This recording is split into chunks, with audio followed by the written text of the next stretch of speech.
The woman in the wheelchair never said thank you, until the morning she whispered his name. For 3 months, Ethan Cole had helped her cross the street every dawn, believing he was doing something good, something that made him feel human again after years of barely surviving as a single father. But when she finally spoke, when she said thank you, Ethan, without him ever telling her who he was, everything inside him went cold. Because there are only two kinds of people who know your name without asking: friends you've made or ghosts you've created. If you want to see how one act of kindness unraveled into a reckoning 8 years in the making, stay until the end. And when you're done, hit that like button and comment what city you're watching from. I want to see how far this story travels. The alarm went off at 4:47 a.m., same as always. Ethan Cole's hand shot out from under the thin comforter, silencing the phone before the sound could wake Lily. His daughter needed every minute of sleep she could get. 7th grade was hard enough without a father who worked 2 jobs and still couldn't afford the field trip to the science museum. He lay there in the dark for 30 seconds, listening to the radiator clank and hiss in the corner of their studio apartment. The building was old, the kind where you could hear your neighbors' arguments through the walls and smell whatever they cooked for dinner. But the rent was $890 a month, utilities included, and that was as close to a miracle as Ethan believed in anymore. He swung his legs out of bed, feet hitting the cold linoleum, and moved through his morning routine in the dark. Splash water on face, brush teeth, pull on the same black pants and white button-down shirt he wore to his shift at Morrison's Pharmacy. The shirt was getting thin at the elbows, but it was clean, and that counted for something. By 5:15, he was out the door. The November air hit him like a slap, sharp and unforgiving.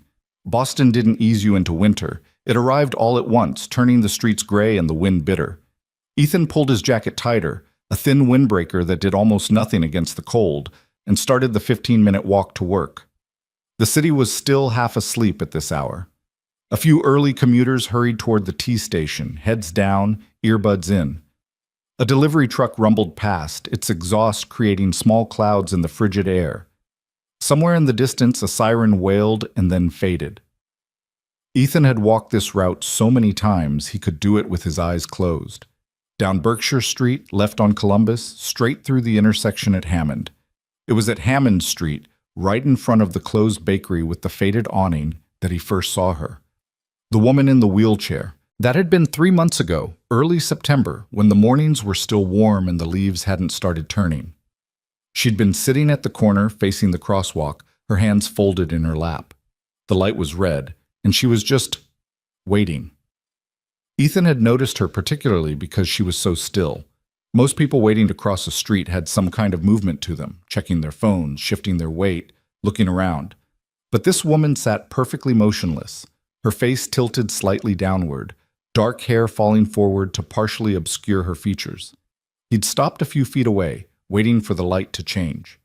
And that's when he noticed the wheelchair's front wheels were caught in a crack in the sidewalk, stuck at an angle that would make it difficult for her to move forward when the light turned green. "Excuse me," he'd said, keeping his voice gentle. "Your wheel's caught. Mind if I help?" She hadn't responded, hadn't even looked at him. For a moment, Ethan thought maybe she hadn't heard him, or maybe she was deaf. But then she gave the smallest nod, barely perceptible, just a slight dip of her chin. He'd stepped forward, gripped the wheelchair's handles, and lifted slightly, freeing the wheels from the crack. The light turned green. Without thinking much about it, Ethan pushed her across the street, matching his pace to the pedestrian signal's countdown. On the other side, he'd stepped back. "There you go. Have a good morning." She still didn't speak, didn't turn around, just continued forward, rolling away down the sidewalk until she disappeared around the corner. Ethan thought that would be the end of it. But the next morning, she was there again. Same spot, same time, same posture. Hands folded, head slightly bowed, wheels positioned as if waiting for assistance. He'd helped her again. And the morning after that, and the one after that. By the end of the first week, it had become routine. By the end of the first month, it was habit. By month 3, it was the only part of Ethan's morning that felt like it mattered. Because here was the thing about Ethan Cole's life. It had become very small. There had been a time, years ago, before Lily, before everything fell apart, when his life had felt expansive, full of possibility. He'd been enrolled at UMass Boston, studying business administration, working part-time at a sporting goods store, dating a woman named Michelle, who laughed at his jokes and talked about the future like it was a place they'd both get to see. Then Michelle got pregnant.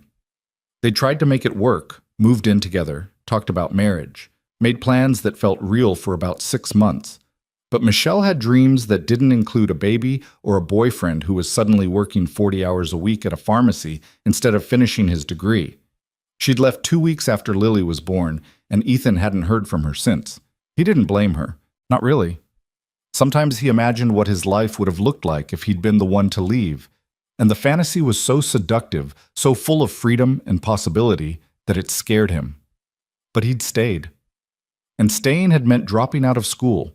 It meant working at Morrison's Pharmacy for $16.50 an hour, picking up weekend shifts at a warehouse in Quincy for another $15.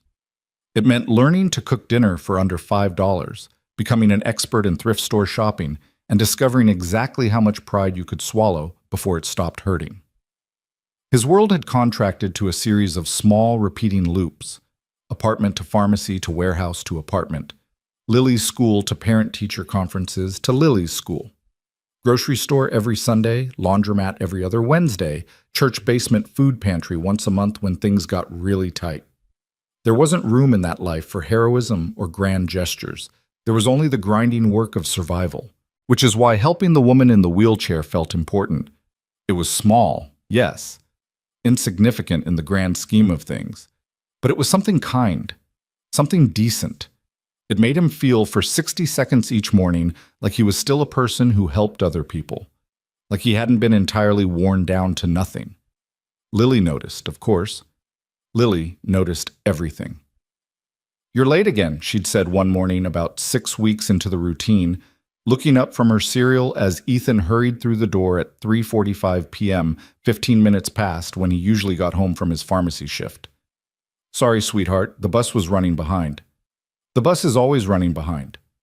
Lily tilted her head, studying him with those sharp, observant eyes that sometimes made Ethan wonder if his 12-year-old daughter was actually 40. "But you're specifically late by the same amount every day." Ethan hung up his jacket, buying time. "What are you, keeping a log?" "I notice patterns."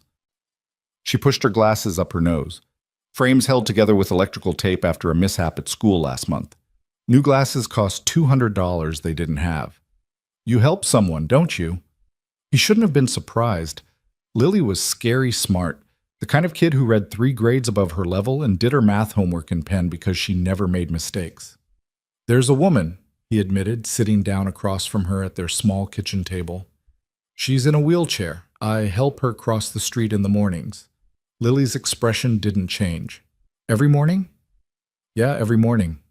"For how long?" "Couple months now." "Does she ask you to help?" "No, but she needs it." Lily ate another spoonful of cereal, chewing thoughtfully. "Does she say thank you?" Ethan paused. In all these weeks, probably 60, 70 times now that he'd helped this woman, she had never once spoken to him, never turned around, never acknowledged him beyond that first small nod. "No," he said. "She doesn't really talk." Lily's tone was neutral, but there was something in it that made Ethan defensive. "Some people have trouble with social interaction," he said. "Maybe she's anxious, or maybe there's something else going on. It doesn't matter. She needs help. I help her. It's simple." "Simple," Lily echoed. She stood up, carrying her bowl to the sink. "Dad?" "Yeah?" "Does she look grateful?" The question landed strange. Ethan thought about it, really thought about it, and realized he didn't know. He'd never seen the woman's face clearly. She always had her head tilted down, hair falling forward, and he was always behind her, pushing the wheelchair. "I don't know, Ab," he admitted. Lily rinsed her bowl, dried her hands, and turned around. "You should pay attention." Then she'd gone to her corner of the studio, a space they'd sectioned off with a bookshelf and a tension rod with a curtain, to do her homework, leaving Ethan sitting alone at the table wondering what exactly his daughter was trying to tell him. But the next morning, and the morning after that, he'd help the woman anyway. Because what else was he supposed to do? Stop helping someone who needed help just because they didn't perform gratitude for him? That felt petty. Wrong. the kind of thinking that led to a smaller, meaner world. So he kept going, kept showing up at 5:30 a.m., kept finding her there at the Hammond Street corner, kept pushing her across in silence. Until the morning, everything changed. It was a Thursday, mid-November, cold enough that Ethan's breath came out in visible puffs, but not yet cold enough for snow. He approached the corner, and there she was, same as always. Hands folded, head down, wheelchair positioned just so. "Morning," he said quietly, stepping behind the chair. The light turned green. He pushed her forward, his hands finding their familiar grip on the rubber handles. They crossed in silence, the wheelchair's mechanisms making soft clicking sounds against the pavement. They reached the other side. Ethan stepped back, ready to continue his walk to the pharmacy.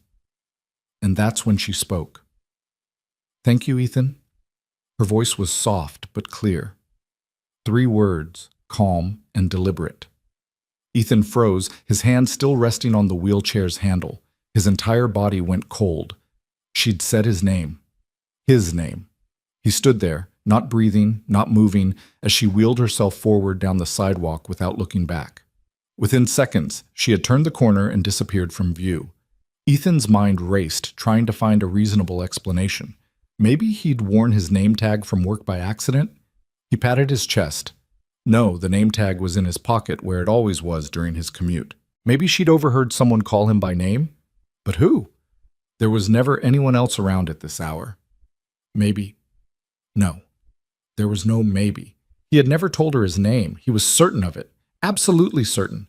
And yet she knew it. The rest of Ethan's day passed in a blur. He went through the motions at Morrison's, stocking shelves, running the register, consulting with Mr. Morrison about inventory orders. But his mind was elsewhere, circling around and around those 3 words. "Thank you, Ethan." How did she know? By the time his shift ended at 3:30, he'd constructed and demolished a dozen theories. Maybe she'd looked him up somehow, but how? He hadn't given her any information. Maybe she'd followed him home one day and seen his name on the mailbox. But their building didn't have names on the mailboxes, just apartment numbers. Maybe she'd asked someone in the neighborhood, but who would know him well enough to give out his name? None of it made sense. When he got home, Lily was already there, sitting at the table with her homework spread out in front of her. She looked up as he entered, and her eyes narrowed slightly. "What happened?" Ethan hung up his jacket, trying to appear casual. "What do you mean?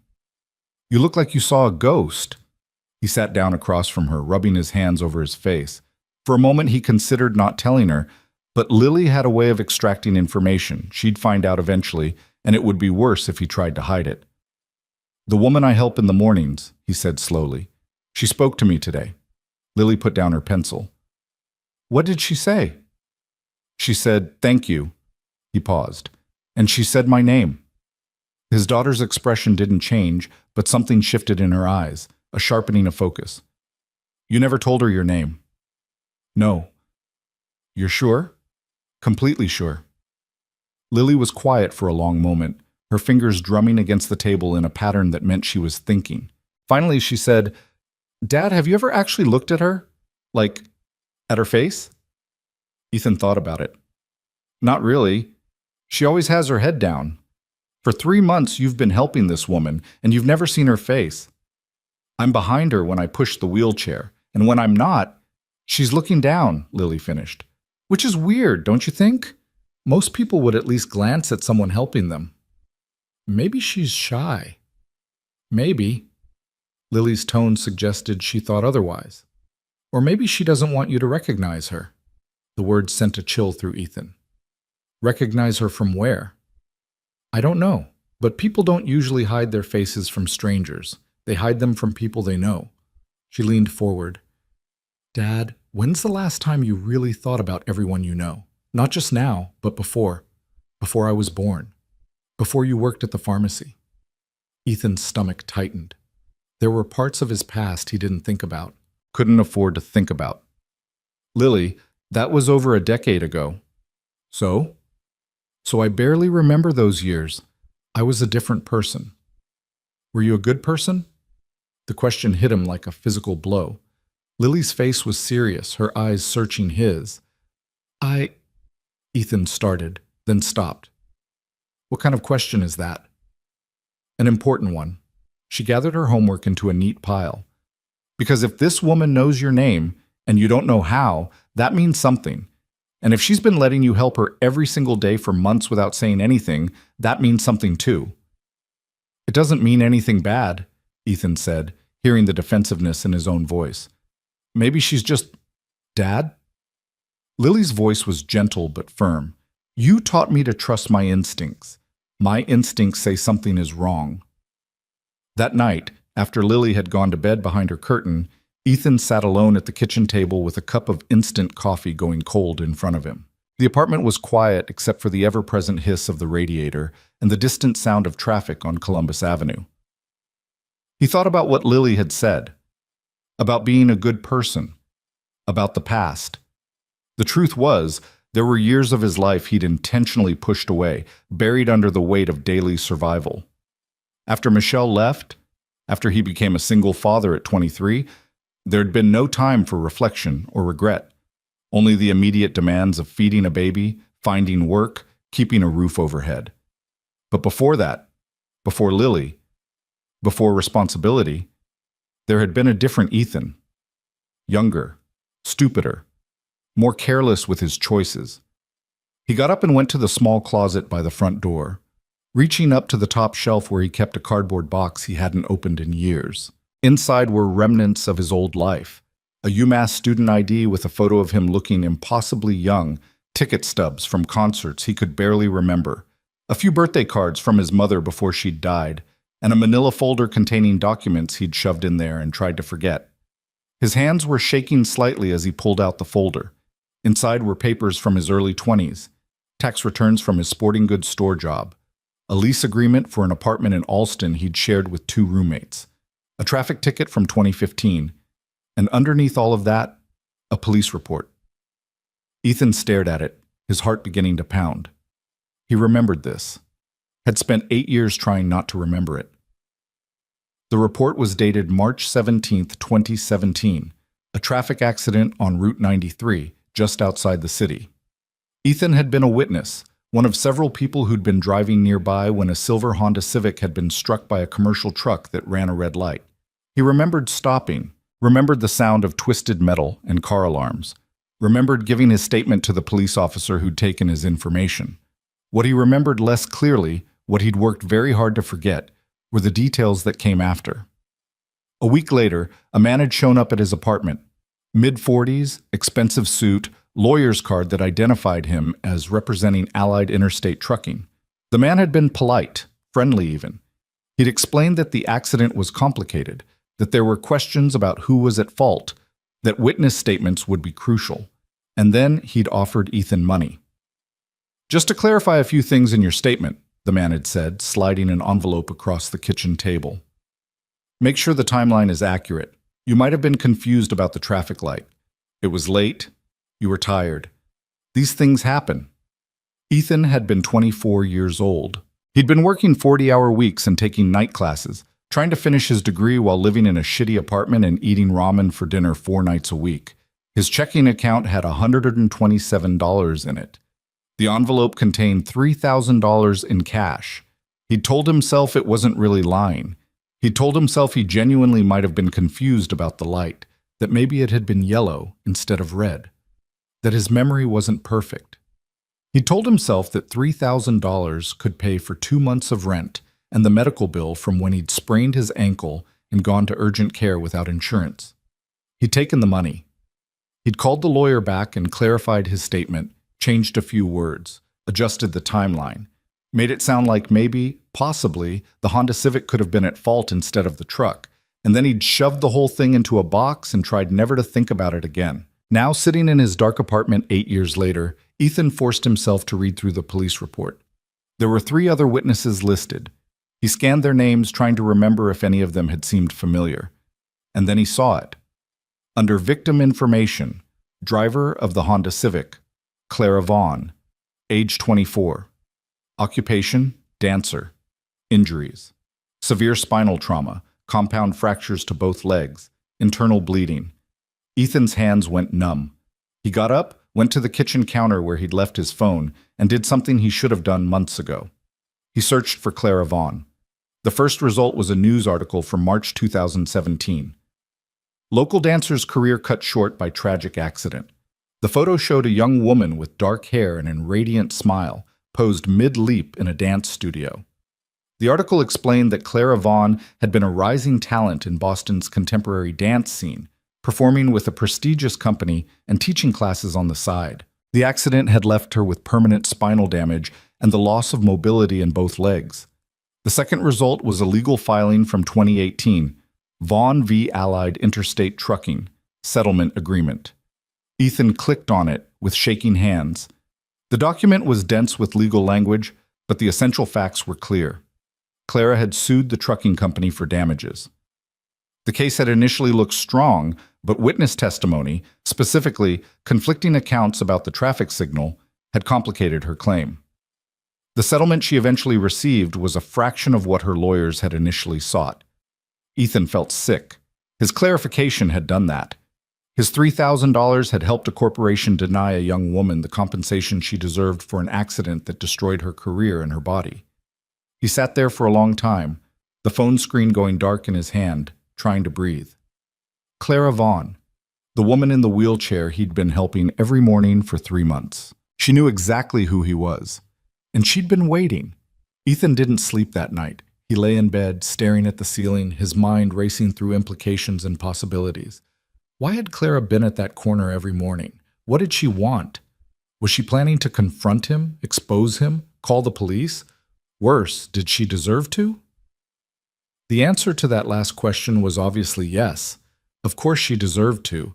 He'd taken money to lie. He'd helped a corporation escape responsibility for ruining someone's life.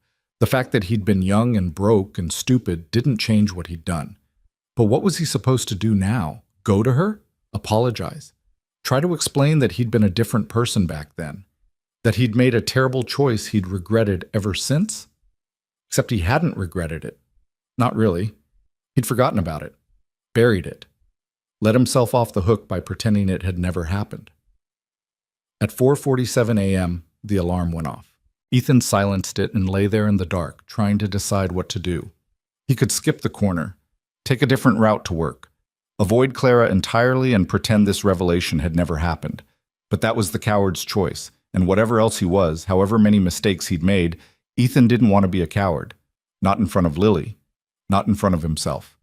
He got up, got dressed, and headed out into the cold November morning. His legs felt heavy as he walked down Berkshire Street. With every step, he thought about turning back. But he kept going, left on Columbus, straight toward Hammond. As he approached the corner, he saw her there. Same position, same posture.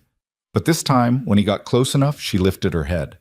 And for the first time in 3 months, Ethan saw Clara Vaughn's face clearly. She was older than in the photo, lines around her eyes that hadn't been there 8 years ago. Her dark hair was pulled back, revealing sharp cheekbones and a gaze that was steady, unwavering, and completely aware. She'd been beautiful once, in motion. Now there was something else in her face, something harder, something that had been forged in the kind of pain Ethan couldn't imagine. "Hello, Ethan," she said quietly. Her voice was calm, almost pleasant. "We should talk." The words hung in the frigid morning air between them, and Ethan felt his throat close up. The street was empty except for the two of them and the distant rumble of an early delivery truck several blocks away. A gust of wind swept down Hammond Street, carrying the smell of exhaust and something baking from the closed bakery behind them. "I don't," Ethan started, but his voice came out strangled. He cleared his throat. "I don't understand." Clara's expression didn't change. "Yes, you do." She was right. He did understand. He just didn't want to admit it. "How long have you known?" he asked. The question felt stupid the moment it left his mouth. She'd known from the beginning. Of course she had. "Since the first morning you helped me." Clara's hands remained folded in her lap, her posture almost relaxed. "I recognized you immediately." "But I didn't—" Ethan stopped himself. "My face. I must look different now." "You do. Older, tired." Her eyes traveled over him, clinical and assessing. "But I've spent 8 years remembering everyone connected to that accident. I know the lawyer who convinced you to change your statement. I know the insurance adjuster who used your revised testimony to cut my settlement in half. I know the judge who accepted the settlement over my lawyer's objections. And I know you, Ethan Cole. I know your face better than you probably know it yourself." The words were delivered without anger, which somehow made them worse. Ethan felt his legs weaken. "Then why did you let me help you? Why didn't you say something?" "Because I wanted to see what you would do." Clara tilted her head slightly. "I wanted to know if you felt guilty, if you remembered, if there was any recognition in your eyes when you looked at me." "There wasn't," Ethan said quietly. "It wasn't a question." "No, there wasn't." She paused. "You helped me every single morning for 3 months, and you never once showed any sign that you knew who I was, which means either you're an excellent actor or you genuinely didn't remember ruining my life." The accusation sat between them like a physical object. Ethan wanted to defend himself, to explain that he'd been young and desperate, that he'd made a terrible mistake he couldn't take back. But what came out instead was the truth. "I remembered the accident," he said. I didn't remember you." Something flickered across Clara's face then. Not anger, but something colder. Disappointment, maybe. Or confirmation of something she'd already suspected. "Of course you didn't," she said softly. "Why would you? I was just a stranger in a car, a transaction worth $3,000. Ethan flinched. "How did you know the amount?" "I didn't until just now." Clara's lips curved into something that wasn't quite a smile. "But there's always an amount, isn't there? People don't compromise their integrity for free. They just price it differently." A car passed behind them, its headlights sweeping across the intersection before disappearing down Columbus. The sky was starting to lighten, not sunrise yet, but the deep black of night fading into charcoal gray. "What do you want from me?" Ethan asked. His voice sounded hollow even to his own ears. Clara considered the question. "What do you think I want?" "I don't know. Money? An apology?" He ran his hand through his hair, agitated. "To press charges? To ruin my life the way I helped ruin yours? Would any of that change what happened?" "No." "Then why would I want it?" Clara shifted in her wheelchair, adjusting her position slightly. "Ethan, I didn't orchestrate this situation because I want revenge. I'm not interested in destroying you." "Then what are you interested in?" "The truth."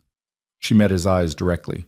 "I wanted to know if you were a fundamentally bad person who took that money because you didn't care about the consequences, or if you were a weak person who made a terrible choice and then buried it because looking at it hurt too much."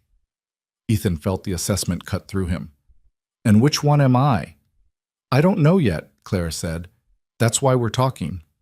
The light turned green, then red again. Neither of them moved. Ethan became aware of the cold seeping through his thin jacket, of his hands shaking, from the temperature or from adrenaline, he couldn't tell. "I was 24, he said finally. "I was working full-time and taking night classes, trying to finish a degree I couldn't afford. I had $127 in my checking account, and then this lawyer showed up at my apartment with an envelope full of cash and told me I might have been confused about what I saw that night." "Were you confused?" "No."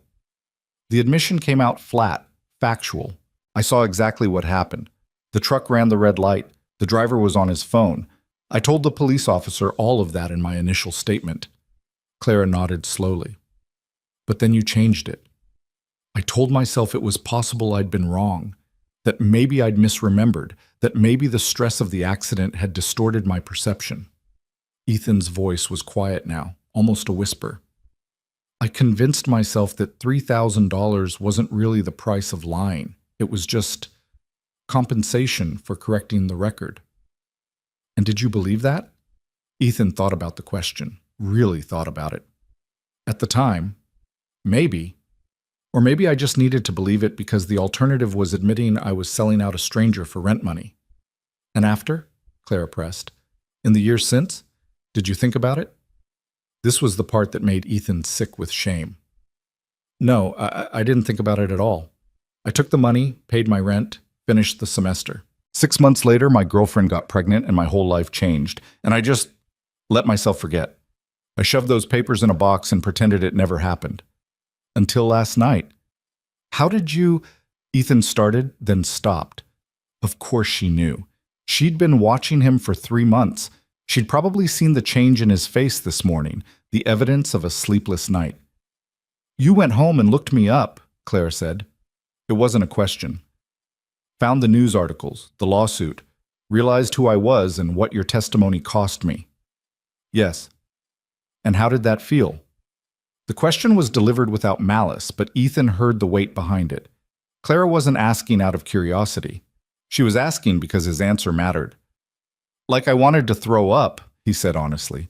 "Like I'd discovered I'd killed someone and just forgotten about it." "You didn't kill me," Clara's voice was measured, "but you did make my life significantly harder. The settlement I received, the one your revised testimony helped reduce, was supposed to cover my medical expenses, rehabilitation, housing modifications, and lost income from my dancing career. Instead, it covered about 18 months of medical bills and nothing else." Ethan closed his eyes. "I'm sorry." "Are you?" The question was sharp now, cutting.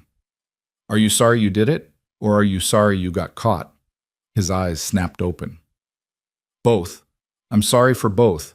I've been standing here trying to figure out how to explain that I was desperate and stupid and I made a choice I can't take back, but the truth is there's no explanation that makes it okay.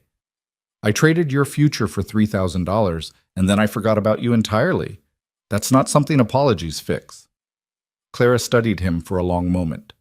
The sky continued to lighten behind her, the streetlights starting to look pale and unnecessary against the coming dawn. "Do you have children?" she asked suddenly. The question caught Ethan off guard. Yes, a daughter. She's 12. "What's her name?" "Lily." "Does Lily know what you did?" Ethan felt his chest tighten. "Not until last night. She asked me about you, about the woman I was helping. She had questions about why you never spoke, why you never looked at me. And then when you said my name yesterday, I couldn't keep it from her." "What did you tell her?" "The truth." The words came out rough. "I told her I'd been a witness to an accident 8 years ago and that I'd taken money to change my statement. I told her that the person in the accident was you and that my lie had cost you compensation you deserved." How did she react? Ethan remembered Lily's face last night, the shock, the disappointment, the way she'd looked at him like she was seeing a stranger. She was devastated. She asked me if I was a bad person. I didn't know how to answer her. "What did you say?" "I said I'd made a very bad choice, and that I was still trying to figure out what that meant about who I was." Clara was quiet for a moment. When she spoke again, her voice had softened slightly. "That's a better answer than most people would give." "It doesn't change anything." "No," Clara agreed. "It doesn't. But it tells me something about you now versus who you were then." A man in a business suit hurried past them, heading toward the tea station, too focused on his phone to notice the two people having an intense conversation at the corner. His footsteps faded into the distance. "Why did you wait 3 months?" Ethan asked. "You could have confronted me the first morning, or the second. Why wait until now?" Claire's expression became distant, like she was looking at something far away. "Because I needed to know if you were worth confronting. If you'd shown any recognition, any guilt, any awareness of what you'd done, if I'd seen that in your face even once during those 3 months, I would have said something immediately. But you didn't. You just helped me cross the street every morning with this expression of quiet nobility, like you were performing some act of charity." Ethan felt the observation hit home. That's exactly what he'd been doing, wasn't it? Using Clara's perceived helplessness to make himself feel better about his own small, struggling life. "I'm sorry," he said again, knowing the words were inadequate. "Stop apologizing," Clara said, not unkindly. "Apologies are easy. They're what people say when they want to feel better about something they did without actually fixing it." "Then what do you want me to do?" Clara's eyes locked onto his. "I want you to tell the truth." The words landed like a physical blow. Ethan felt his stomach drop. "You mean—" "I mean exactly what I said. I want you to go to the lawyers who handled my case. I want you to give them a sworn statement recanting your altered testimony. I want you to tell them exactly what happened, that you were paid to lie, that your original statement was accurate, that Allied Interstate Trucking's driver was at fault." That could, Ethan's mind raced through the implications. That could reopen your lawsuit, but it would also mean admitting to perjury. I could go to jail. Yes, Clara said simply. You could. The air between them felt charged, electric. Ethan thought about Lily, about what would happen to her if he went to prison. Who would take care of her? Where would she live? His brother was overseas, his father had been out of the picture for years, and Michelle, Lily's mother, hadn't been heard from in over a decade. If I do this, he said slowly, my daughter loses her father. If you don't do this, Claire replied, your daughter grows up knowing her father chose to protect himself instead of doing what was right. The words cut deeper than any anger could have, because Clara was right. Lily had asked him last night if he was a bad person, and he hadn't known how to answer. But the real question, the one that mattered, was whether he was going to keep being the person who took money to lie, or whether he was going to become someone different. I need time, Ethan said. I need to think about this. I need to talk to my daughter. Clara nodded. I thought you might say that, which is why I'm going to give you 1 week. 1 week? 7 days. That's how long you have to decide whether you're going to do the right thing or whether you're going to keep running from what you did. She reached into a bag hanging from her wheelchair and pulled out a business card. This is my lawyer's information. If you decide to come forward, call him. He'll know what to do. Ethan took the card with numb fingers. The name embossed on it read David Chen, attorney at law, with a phone number and an address in downtown Boston. And if I don't call? He asked quietly. Clara's expression hardened. Then I'll make sure everyone knows what you did. I have copies of both witness statements, your original one and the revised version. I have the lawyer's notes documenting that you were paid. I have bank records showing the deposit. If you won't tell the truth voluntarily, I'll make sure it comes out anyway. That's blackmail. No, Clara said calmly. Blackmail is when you threaten to reveal someone's secrets unless they pay you. I don't want your money, Ethan. I don't want anything from you except honesty. What I'm offering is a choice. You can control this narrative by coming forward yourself, or you can wait for me to control it for you. Ethan felt trapped, cornered, but underneath the panic there was something else, something that felt almost like relief, because the secret was out now. The thing he'd buried for 8 years was exposed, and there was no shoving it back into the box. Why are you giving me a choice at all? He asked. If you have all that evidence, you could just go to the lawyers yourself. Blow this whole thing open without ever talking to me. Clara's face softened slightly. Because I've spent 8 years living with the consequences of your choice, and I've learned something in that time. Forcing someone to do the right thing isn't the same as them choosing to do it. If I drag you into this kicking and screaming, it doesn't actually fix anything. You'll just be a victim in your own story, someone who got caught instead of someone who stood up. She paused, then added, but if you choose to come forward, if you decide on your own that you'd rather face the consequences than keep hiding, then maybe something actually changes. Maybe you become a different person than the one who took that money. And maybe your daughter gets to see what it looks like when someone makes a terrible mistake and then has the courage to make it right.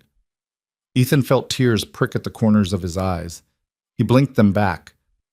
You're giving me the chance to be better than I was. I'm giving you the chance to be who you should have been in the first place, Clara corrected. What you do with it is up to you. The light turned green again. This time, Clara wheeled herself forward without waiting for help. She moved across the intersection with practiced efficiency, her arms working the wheels in steady, even strokes. Ethan stood frozen on the curb, watching her go. Just before she reached the other side, she turned back and called out to him. 1 week, Ethan, then I need an answer. She disappeared around the corner, leaving him alone on the empty street with a business card in his hand and a choice that felt impossible. Ethan didn't go to work. He called Morrison's pharmacy from his cell phone, told Mr. Morrison he was sick, and headed home instead. His hands were shaking so badly he could barely get his key in the apartment door. Lily was awake, sitting at the kitchen table with a bowl of cereal, even though it was barely 6 a.m. She looked up as he came in, her expression wary. You're back early, she said. Ethan hung up his jacket and sat down across from her. I talked to her, to Clara. Lily put down her spoon. What did she say? He told her everything. The 3 months of observation, the revelation, the choice Clara had given him. Lily listened without interrupting, her face growing more serious with each detail. When he finished, she was quiet for a long time. Then she asked, "What are you going to do?" "I don't know." Ethan rubbed his face with both hands. "If I come forward and admit what I did, I could go to jail. And if that happens, I'd be alone," Lily finished quietly. "Yeah." She pushed her cereal bowl away, the contents mostly uneaten. "Dad, can I ask you something?" "Of course." "When you took that money, when you changed your statement, did you think about the person in the car, about what it would mean for them?" Ethan wanted to lie, wanted to tell his daughter that he'd agonized over the decision, that he'd lost sleep thinking about the consequences. But he'd already lied enough. "No," he said. "I thought about myself, about my bills and my rent and my problems. The person in the car was just abstract, someone I didn't know and would never meet." "But she wasn't abstract," Lily said. "She was real. She had a life and a career and a future, and your choice helped take that away from her. I know that now. But you didn't know it then because you didn't think about it." Lily's voice was calm, but there was something steely underneath. "And you didn't think about it because it was easier not to." The observation stung because it was true. Ethan had chosen not to think about the consequences of his actions because thinking about them would have made taking the money harder. "You're right," he admitted. Lily stood up and carried her bowl to the sink. For a moment, Ethan thought she was done with the conversation. But then she turned around and said, "Remember when I was 8 and I stole that candy bar from the corner store?" Ethan remembered. Lily had taken a Snickers bar from the rack by the register, slipped it into her pocket while the clerk wasn't looking. Ethan had caught her eating it on the walk home. "I remember. You made me go back and return it, and apologize, and pay for it with my own allowance money." Lily crossed her arms. "I cried. I was so embarrassed. I didn't want to face the clerk and admit what I'd done. But you did it anyway, because you told me that making mistakes was part of being human, but running from them was a choice. You said that owning up to what you did was the only way to keep being someone you could respect."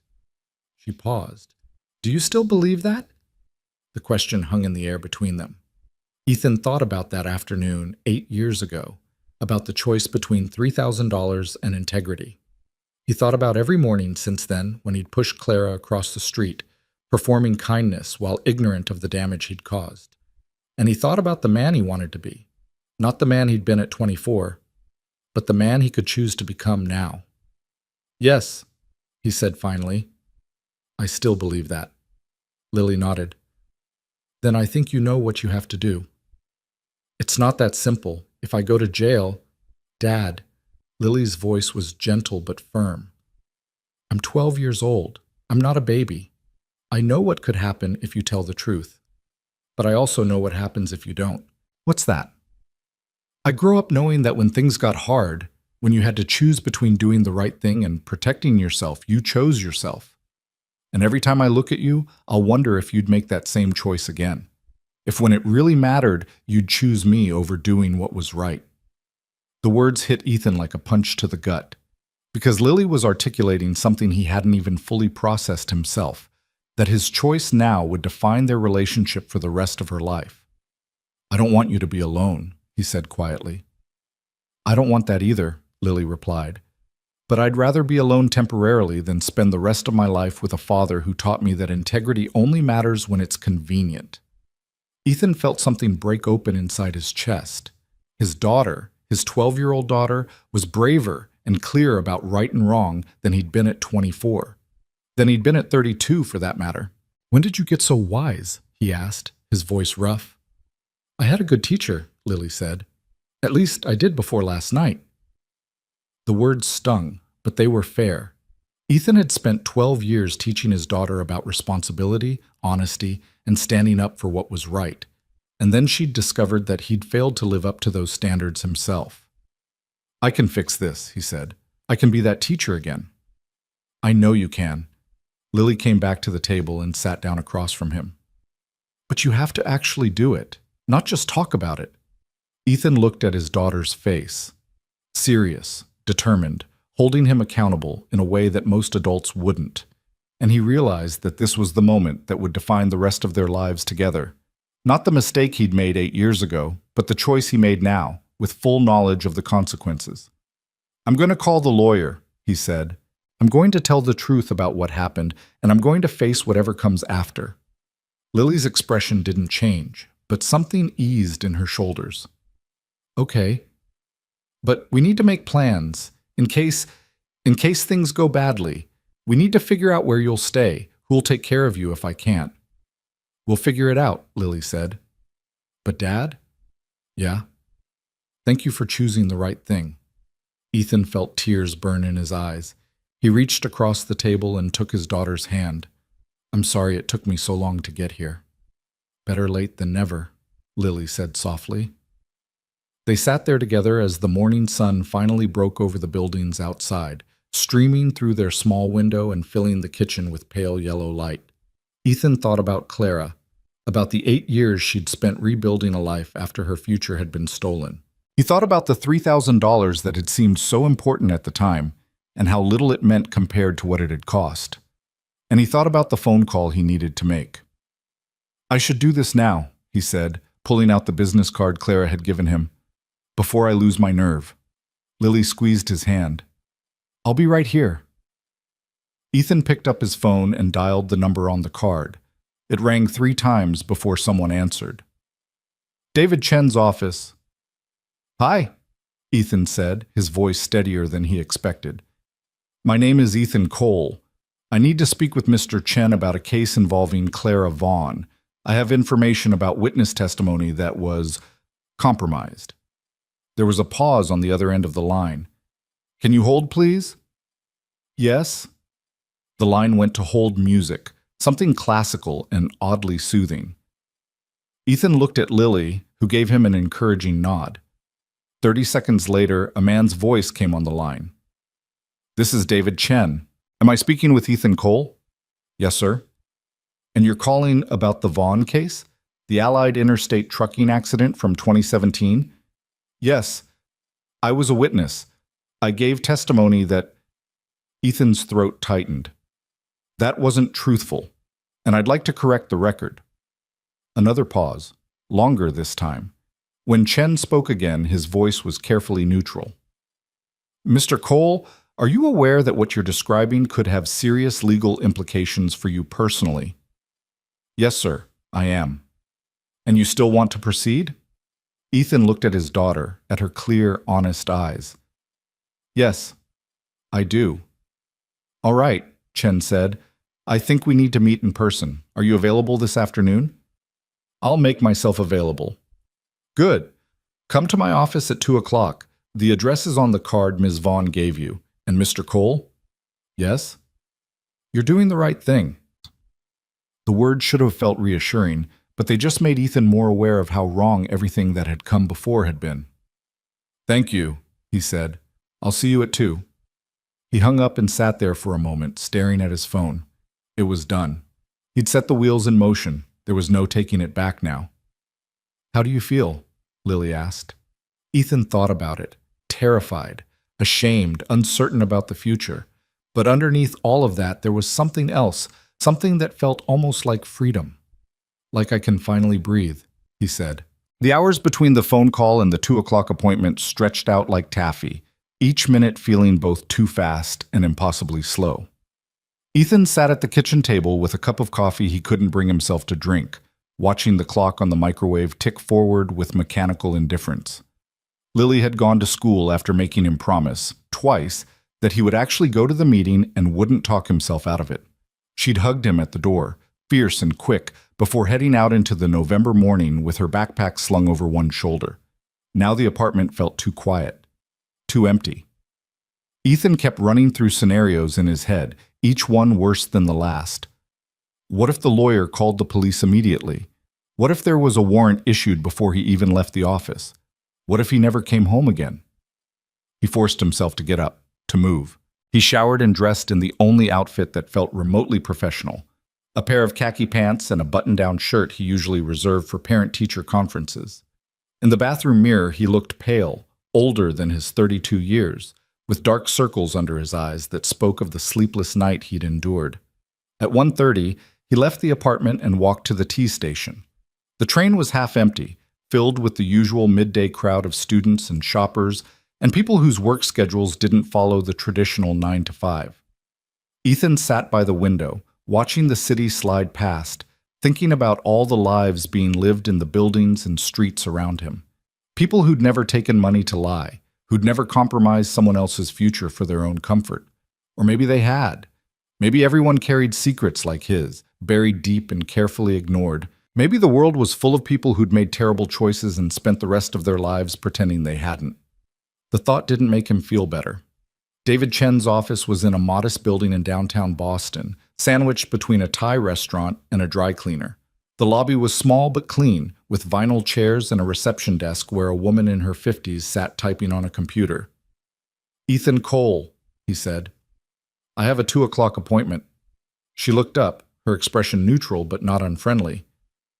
"Mr. Chen is expecting you. 3rd floor, suite 304. Ethan took the elevator up, his heart hammering against his ribs. The hallway on the 3rd floor smelled like carpet cleaner and coffee. He found suite 304 and knocked.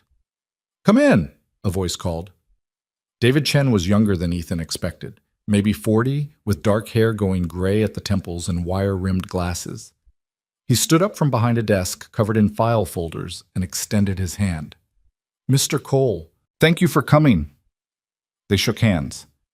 Chen's grip was firm but not aggressive. He gestured to a chair across from his desk and Ethan sat down, feeling like a defendant awaiting judgment. "Can I get you anything? Water? Coffee?" "No, thank you." Ethan's throat was dry, but he didn't trust himself to hold a cup without his hands shaking. Chen sat down and folded his hands on the desk. "So, you called this morning saying you had information about compromised witness testimony in the Vaughn case. Before we go any further, I need to be clear about something. I'm Clara Vaughn's attorney. Anything you tell me, I'm obligated to use in her best interest. Do you understand that?" "Yes." "And you still want to proceed?" Ethan thought about Lily's face that morning, the way she'd looked at him with something like hope. "Yes." Chen pulled out a legal pad and uncapped a pen. "All right. Tell me what happened." So Ethan told him. He started with the night of the accident, March 17th, 2017, driving home from his shift at the sporting goods store, seeing the crash happen right in front of him on Route 93. He described giving his initial statement to the police, clearly stating that the commercial truck had run the red light while the driver was distracted by his phone. Then he told Chen about the lawyer who'd shown up at his apartment a week later, the envelope with $3,000 in cash, the suggestion that Ethan might have been confused about the traffic light, that maybe it had been yellow instead of red, that witness memories weren't always reliable under stress. "Did he explicitly tell you to lie?" Chen asked, his pen moving across the legal pad. "Not in those words. He said I should clarify my statement to ensure accuracy." But we both knew what he meant. Ethan's voice was quiet. "And I knew what I was doing when I called back and changed my testimony." Chen made a note. "Did you sign anything? Any kind of agreement or contract?" "No, it was just cash and a handshake." "Did anyone witness this transaction?" "No, it was just the two of us in my apartment." Chen tapped his pen against the pad, thinking. "The lawyer's name, do you remember it?" Ethan closed his eyes, reaching back through 8 years of memory. Robert something. Robert Mitchell, maybe. "He gave me a business card, but I threw it away." "Robert Mitchell," Chen repeated, writing it down. "That's useful. He was Allied Interstate's primary counsel on this case." He looked up. "Mr. Cole, I have to ask, what changed? Why are you coming forward now after all this time?" Ethan had been expecting this question, but he still wasn't sure how to answer it. "Clara found me. She's been watching me for 3 months, letting me help her cross the street every morning, and then yesterday she said my name. She told me she knew what I'd done." Chen's eyebrows rose slightly. "She confronted you?" "Not exactly. She gave me a choice. I could come forward voluntarily or she'd expose what I did on her own." Ethan paused. "But that's not really why I'm here. I'm here because my daughter asked me if I was a bad person, and I didn't know how to answer her. I'm here because I've spent 8 years pretending I didn't destroy someone's life, and I can't do it anymore." The lawyer studied him for a long moment. "You understand that by admitting this, you're confessing to a crime?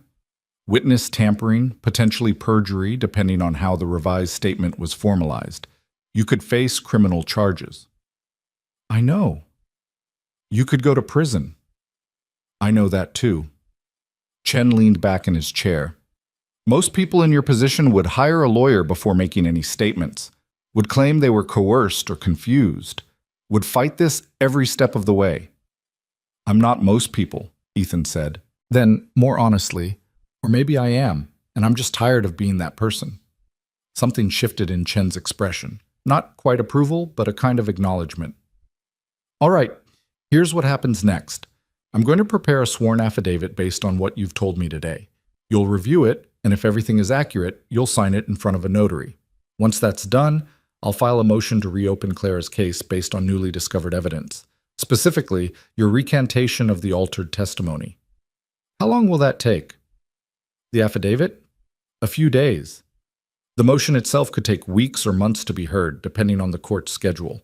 And there's no guarantee it will be successful. The original settlement was finalized years ago, but your statement gives us grounds to argue that the settlement was obtained through fraudulent means." Ethan nodded slowly. "And what about the criminal charges?" "That's harder to predict. The district attorney's office will have to decide whether to prosecute. It's possible they won't. The crime happened 8 years ago. You're coming forward voluntarily, and there might not be enough physical evidence to build a strong case." Chen paused. "But it's also possible they will prosecute. You need to be prepared for that." The reality of it settled over Ethan like a weight. This wasn't theoretical anymore. This was his life, potentially unraveling in real time. "Do you want to reconsider?" Chen asked. "I can give you more time to think about this. To consult with your own attorney." Ethan thought about it, about Lily, about the apartment they could barely afford, about the fragile stability of their life together, about all the ways this could go wrong.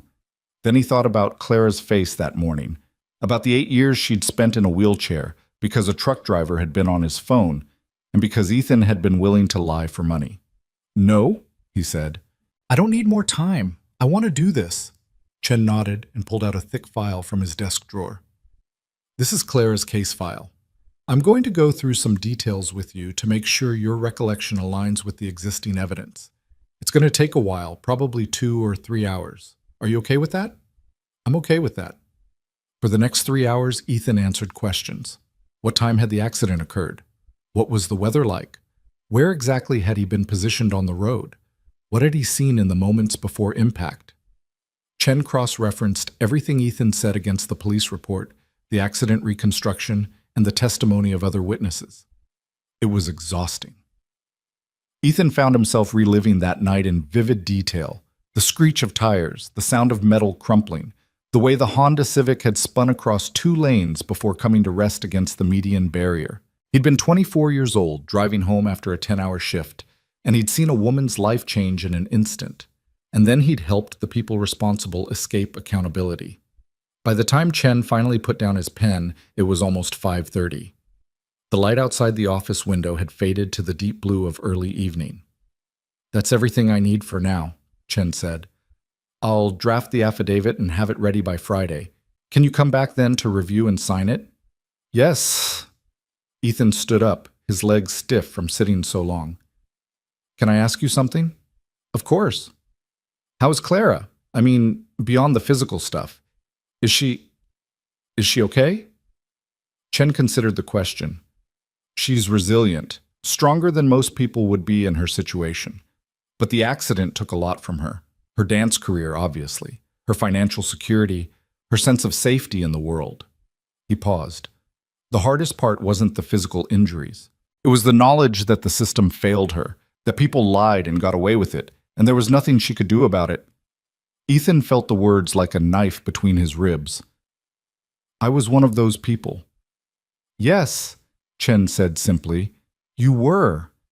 But you're also the only one who's trying to make it right."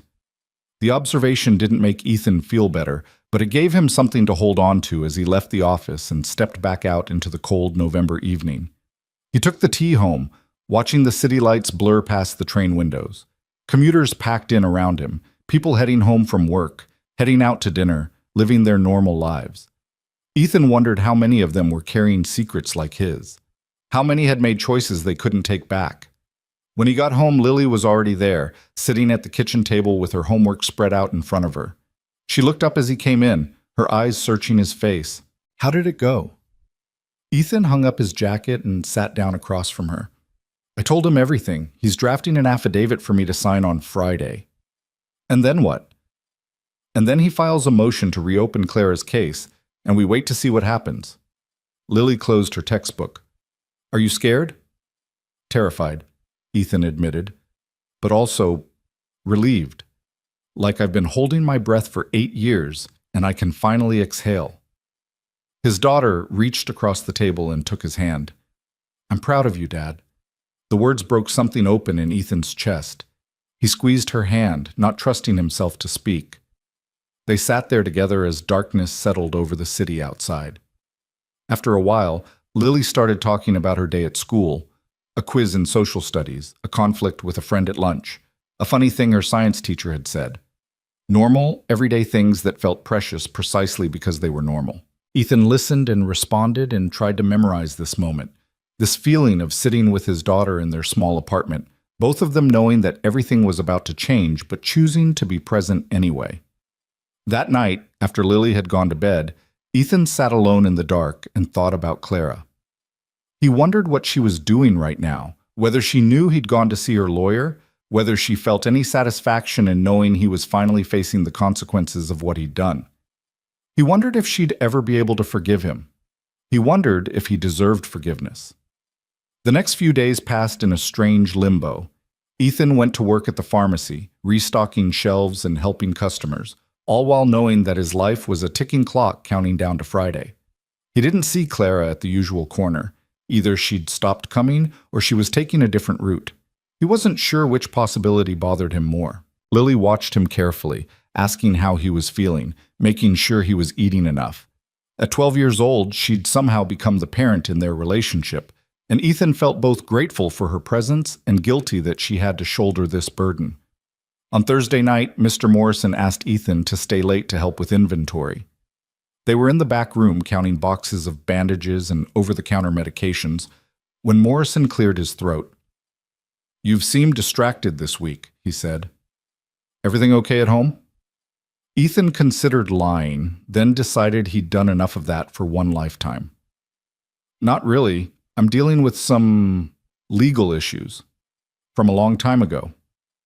Morrison looked up from his clipboard. He was in his 60s, had owned the pharmacy for 30 years, and had the kind of face that had seen enough of life not to be easily shocked. Anything I should know about? I'm going to be signing a legal statement tomorrow, admitting to something I did 8 years ago. It might lead to criminal charges. The older man set down his clipboard. Is this something that affects your job here? I don't know yet, but I wanted you to know in case I need to take time off, or if things go badly and I can't come back at all. Morrison was quiet for a moment. Then he asked, Is this the right thing to do? Signing this statement? Yes, Ethan said without hesitation. Then do it. And don't worry about the job. We'll figure it out. The simple acceptance in Morrison's voice made Ethan's throat tight. Thank you. We all make mistakes, Ethan. What matters is what we do about them. Morrison picked up his clipboard again. Now help me count these aspirin bottles before we're both here until midnight. Friday arrived cold and bright. Ethan called in sick to work again. Morrison had given him a knowing look when he'd mentioned needing Friday off, and told him to take whatever time he needed. Lily had wanted to skip school to come with him, but Ethan had convinced her to go, promising to text her as soon as it was done. He arrived at Chen's office at 10 in the morning. The receptionist ushered him straight back, and he found Chen waiting with a stack of documents. I've prepared the affidavit, Chen said, gesturing to the papers. Read through it carefully, make sure everything is accurate. If you want to change anything, now's the time. Ethan sat down and began to read. The document was written in formal legal language, but the facts were all there. His original truthful testimony, The visit from Robert Mitchell, the cash payment of $3,000, his decision to alter his statement, and the specific ways he had changed his account of the accident. Reading it felt like looking at an X-ray of his own moral failure. Every sentence was a reminder of the choice he'd made, the person he'd been. But it was also the truth, laid out cleanly and completely, with nowhere left to hide. "It's accurate," he said finally. "All of it." Chen called in a notary, a woman in a gray suit who asked Ethan to raise his right hand and swear that the statement was true to the best of his knowledge. Ethan did, his voice steady despite the way his hands shook. He signed the affidavit in 3 places. The notary added her seal and signature. And just like that, it was done. "What happens now?" Ethan asked. "Now I file the motion with the court," Chen said. "I'll also send copies to the district attorney's office and to Allied Interstate's legal team. You should expect that things will start moving fairly quickly after that." "How quickly?" "Could be days, could be weeks. The DA will need to decide whether to pursue charges. Allied Interstate will likely try to fight the motion. And Clara..." He paused. "Clara will need to decide if she wants to pursue a new lawsuit or if she wants to settle." Ethan nodded. None of this was in his control anymore. He'd done the only thing he could do, which was tell the truth. "One more thing," Chen said. "Clara wanted me to give you this if you went through with signing the affidavit." He handed Ethan an envelope, plain white, with Ethan's name written on the front in careful handwriting. Ethan stared at it. "What is it?" "I don't know. She didn't tell me." Chen stood up and extended his hand. "Thank you for doing this, Mr. Cole. I know it wasn't easy." They shook hands, and Ethan left the office with the envelope tucked into his jacket pocket. He didn't open it until he was outside, standing on the sidewalk in the cold November air. Inside was a single sheet of paper with a handwritten note. "Ethan, I didn't know if you would do this. I hoped you would, but I've learned not to trust hope too much. The fact that you're reading this means you chose truth over comfort, which is harder than most people realize. I can't forgive you yet. Maybe I never will. But I can acknowledge that you're trying to be better than you were. That counts for something. Thank you for giving me the chance to rebuild what was taken. Clara." Ethan read the note 3 times, standing there on the busy Boston street while people hurried past him. The words weren't absolving him. Clara had made that clear. But they weren't condemning him either. They were simply honest. He folded the note carefully and put it back in the envelope, then pulled out his phone and texted Lily. "It's done. I signed it. Coming home now." Her response came back almost immediately. "I'm proud of you." Ethan stood there for a moment longer, looking up at the gray November sky. He thought about the chain of events that had led him here. The accident 8 years ago, the choice to take the money, the 3 months of helping Clara cross the street, the revelation, and finally this moment of accountability. He thought about what came next. The investigation, the possible charges, the uncertainty of his future. He thought about Lily and how they would manage if he went to prison. He thought about Clara and whether his confession would actually help her get the compensation she deserved. And then he started walking home, because that was all he could do. Put one foot in front of the other and face whatever came next. The weekend passed quietly. Ethan and Lily stayed in the apartment, watching movies and cooking simple meals and not talking much about the affidavit or what it might mean. It felt like they were both holding their breath, waiting for the other shoe to drop. On Monday morning, Ethan was getting ready for work when his phone rang. Unknown number. He answered it with his heart in his throat. "Mr. Cole, this is Assistant District Attorney Jennifer Walsh. I need to speak with you about a legal matter. Are you available to come to my office this afternoon?" Ethan closed his eyes. "Yes. What time?" 2 o'clock, Suffolk County District Attorney's Office, 1 Bullfinch Place. Ask for me at the reception desk." "I'll be there." He hung up and stood there for a moment, phone still in his hand. This was it. The beginning of whatever came next. Lily appeared in the doorway of the bathroom, toothbrush in hand. "Who was that?" "The district attorney's office. They want to see me this afternoon." His daughter's face went pale, but she nodded. "Okay. Do you want me to come with you?" "No, sweetheart. You go to school. I'll text you when I'm done." "Promise?" Promise. She came over and hugged him, fierce and tight. Whatever happens, we'll figure it out. Ethan held his daughter and tried to believe that was true. At 2 o'clock, he walked into the district attorney's office, his palms sweating despite the cold. The building was imposing, all marble and authority. A receptionist directed him to the 3rd floor, where he found ADA Jennifer Walsh waiting in a small conference room. She was younger than he expected, maybe 35, with red hair pulled back in a bun and sharp green eyes that seemed to take in everything at once. She gestured to a chair. "Mr. Cole, thank you for coming. I've reviewed your affidavit regarding the Vaughn case." Ethan sat down. "Okay. I'm going to be direct with you. What you've described in this document, accepting payment to alter witness testimony, constitutes witness tampering under Massachusetts law. It's a serious crime that carries a potential sentence of up to 10 years in prison." The number hit Ethan like a physical blow. 10 years. Lily would be 22 by the time he got out. He'd miss her entire adolescence, her high school graduation, her first years of college if she was able to go. Walsh continued, her tone businesslike. "However, there are complicating factors. The incident occurred 8 years ago, which is within the statute of limitations, but barely. You're coming forward voluntarily rather than being caught. And we'd have to prove that you actually received money and that it directly influenced your testimony, which might be difficult given the time that's passed and the lack of physical evidence." Ethan found his voice. "I'm not trying to avoid responsibility. I did what I said I did.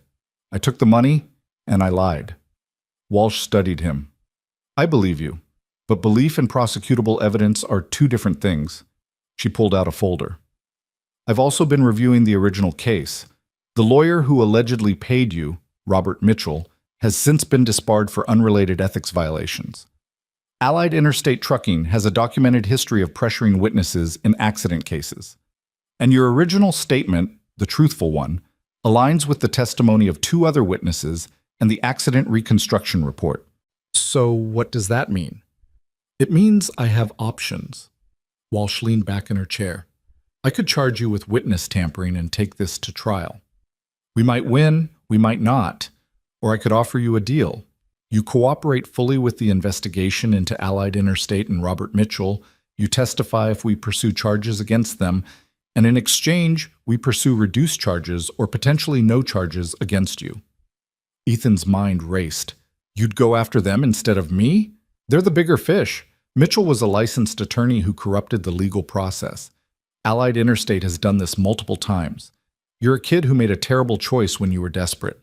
She paused. "Don't misunderstand me. What you did was wrong. But punishing you doesn't necessarily serve justice if it means letting the people who systematically corrupt our legal system go free." "What would I have to do?" "Tell us everything you remember about Mitchell's approach. Help us build a case against him and the company. Be willing to testify in court if it comes to that." Walsh met his eyes. "And accept that this is going to be public. Your name, what you did, all of it. People will know." Ethan thought about Morrison at the pharmacy, about Lily's school, about their neighbors in the apartment building. Everyone would know he'd been the kind of person who took money to lie. There'd be no hiding from it. But then again, hadn't that been the point? To stop hiding? "I'll do it," he said. "Whatever you need." Walsh nodded and pulled out more paperwork. "Then let's get started." They spent 3 hours in that conference room. Walsh asked questions Ethan hadn't thought about in years, pulling details from his memory like a surgeon extracting fragments. What day of the week had Mitchell shown up at his apartment? What time? What exactly had the lawyer said, word for word, if Ethan could remember? Had he mentioned anyone else's name? Had there been any paperwork, even something Ethan hadn't signed? Ethan answered everything as honestly as he could, watching Walsh's assistant take notes on a laptop, while Walsh herself scribbled observations on a legal pad. When they finally finished, it was past 5 o'clock, and Ethan's head was pounding. "That's good for now," Walsh said, closing her folder. "We'll be in touch as the investigation develops. In the meantime, don't leave the state without notifying me, and don't discuss the details of this case with anyone except your attorney, if you decide to get one, which I'd recommend." Ethan stood up, his legs stiff from sitting. "Can I ask you something?" "Sure." "Do you think Clara will get what she deserves from all of this?" Walsh's expression softened slightly. I think she has a much better chance now than she did before you came forward. Whether that translates into actual compensation depends on a lot of factors outside my control. But you gave her something important. What's that? The truth. Sometimes that matters more than money. Ethan wasn't sure he believed that, but he nodded anyway and left the building, stepping out into the early evening darkness. The temperature had dropped, and his breath came out in white clouds as he walked to the T station. He texted Lily from the train. Done with the DA, heading home. Long story, but I think it's okay. Her response was immediate. Pizza for dinner? You sound like you need pizza. Despite everything, Ethan smiled. Yeah, pizza sounds perfect. When he got home, Lily had already called in an order to the cheap place 2 blocks away that sold slices for $1.50 each. They ate at the kitchen table, and Ethan told her about the meeting with Walsh, about the possibility of cooperating in an investigation rather than facing charges himself. So, you might not go to jail? Lily asked, carefully picking pepperoni off her slice. She'd been trying vegetarianism for a month now, though she occasionally wavered. Maybe not, but nothing's certain yet. And even if I don't face criminal charges, there are other consequences. People will know what I did. It might affect my job, our housing, everything. Lily chewed thoughtfully. Dad, can I tell you something? Always. I've been really angry at you since you told me about the accident, like angrier than I've ever been at anyone. She set down her pizza. But I've also been watching how you're handling it. And I keep thinking about this thing my English teacher said last year about the difference between guilt and shame. Ethan waited. She said guilt is when you feel bad about something you did. Shame is when you feel bad about who you are. And guilt can make you better, but shame just makes you hide. Lily looked at him directly. You could have hidden. You could have just stopped helping Clara and hoped she'd go away. But you didn't. You felt guilty, and you did something about it. That's not nothing. Ethan felt his eyes burn. When did you get so wise? I read a lot, Lily said with a small smile. Then more seriously, I'm still angry, and I'm scared about what might happen, but I'm also really proud of you. Can both things be true? Yeah, sweetheart. Both things can definitely be true. They finished their pizza in companionable silence, and afterward Lily retreated behind her curtain to do homework, while Ethan sat at the table with his phone, staring at it like it might offer answers. He wanted to reach out to Clara, to ask how she was doing, to see if his affidavit had meant anything to her beyond the legal implications.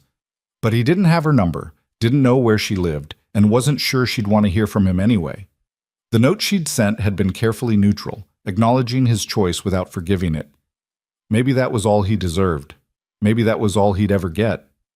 The next morning, Tuesday, Ethan went back to work at Morrison's.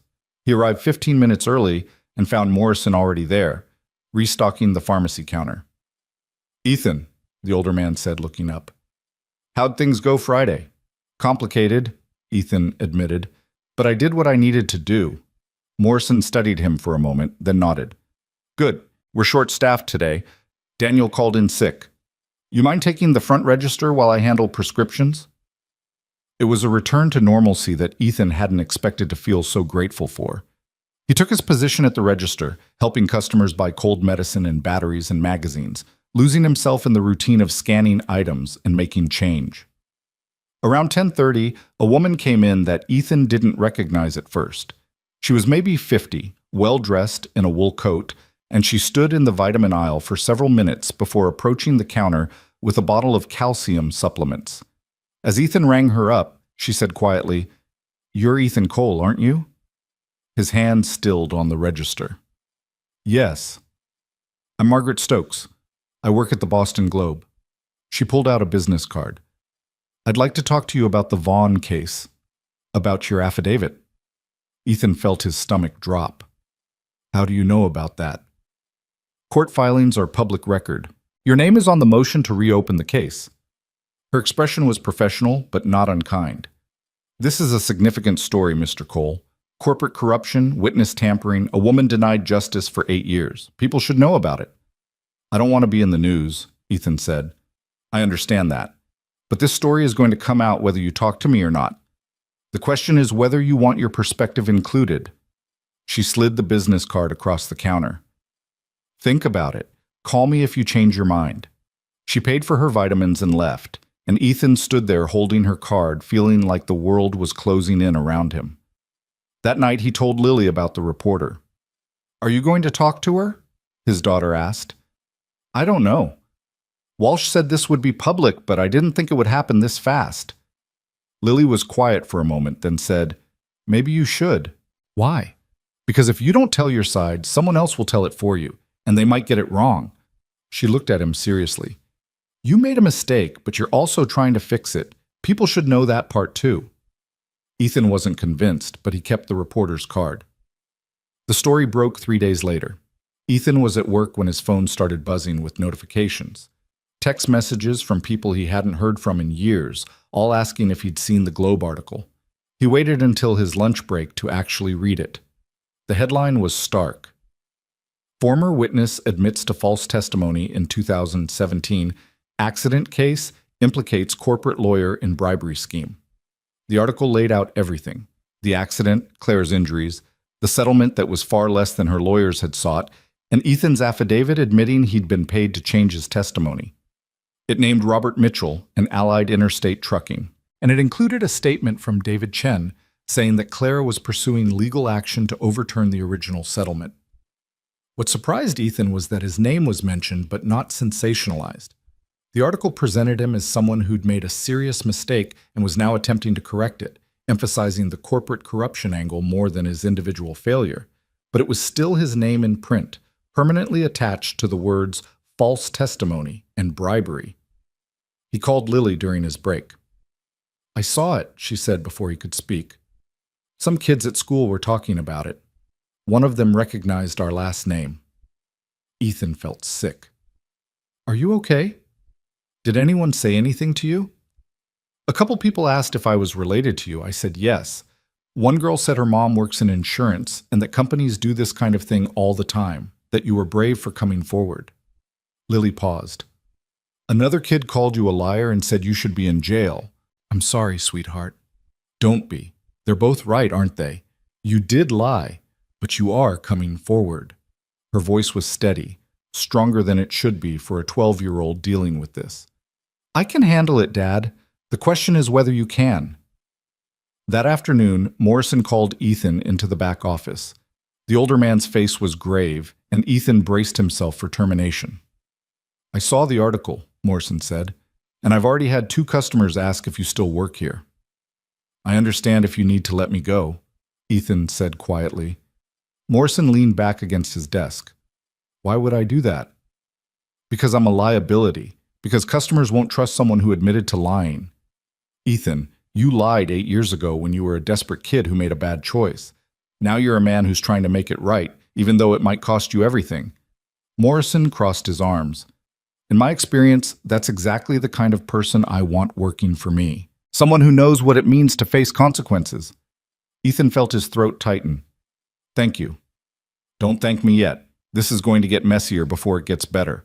There will probably be more articles, maybe TV news if the investigation heats up. You need to be prepared for that. I know. Morrison nodded. Then get back to work. We've got inventory to finish before closing. The following week brought more attention than Ethan knew what to do with. 2 other news outlets picked up the story. A local TV station reached out for an interview, which Ethan declined.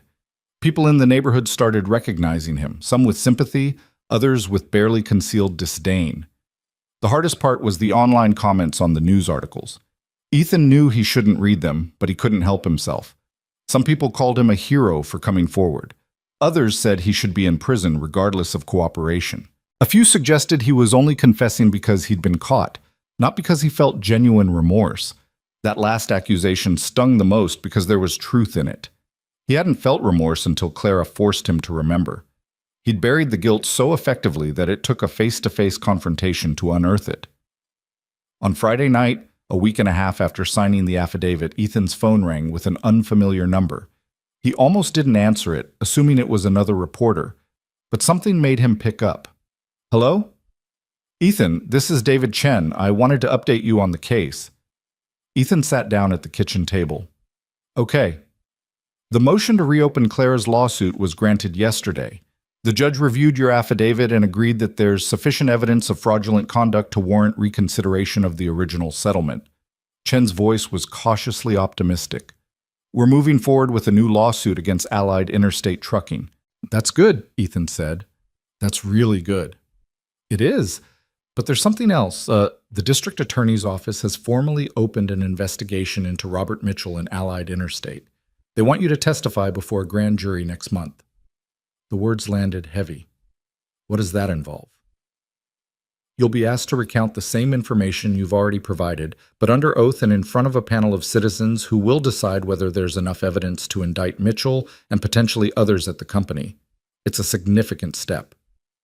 Ethan thought about sitting in a room full of strangers, admitting under oath what he'd done, knowing it would become part of the permanent legal record. When do I need to be there? December 15th. I'll send you the details. And Ethan, Chen paused. Clara wanted me to tell you that she appreciates what you're doing. She knows this isn't easy for you. The message was small, just a handful of words relayed through a lawyer, but it meant more to Ethan than he could articulate. Tell her I'm sorry. I know it doesn't change anything, but I need her to know that. I will. After hanging up, Ethan sat alone in the quiet apartment.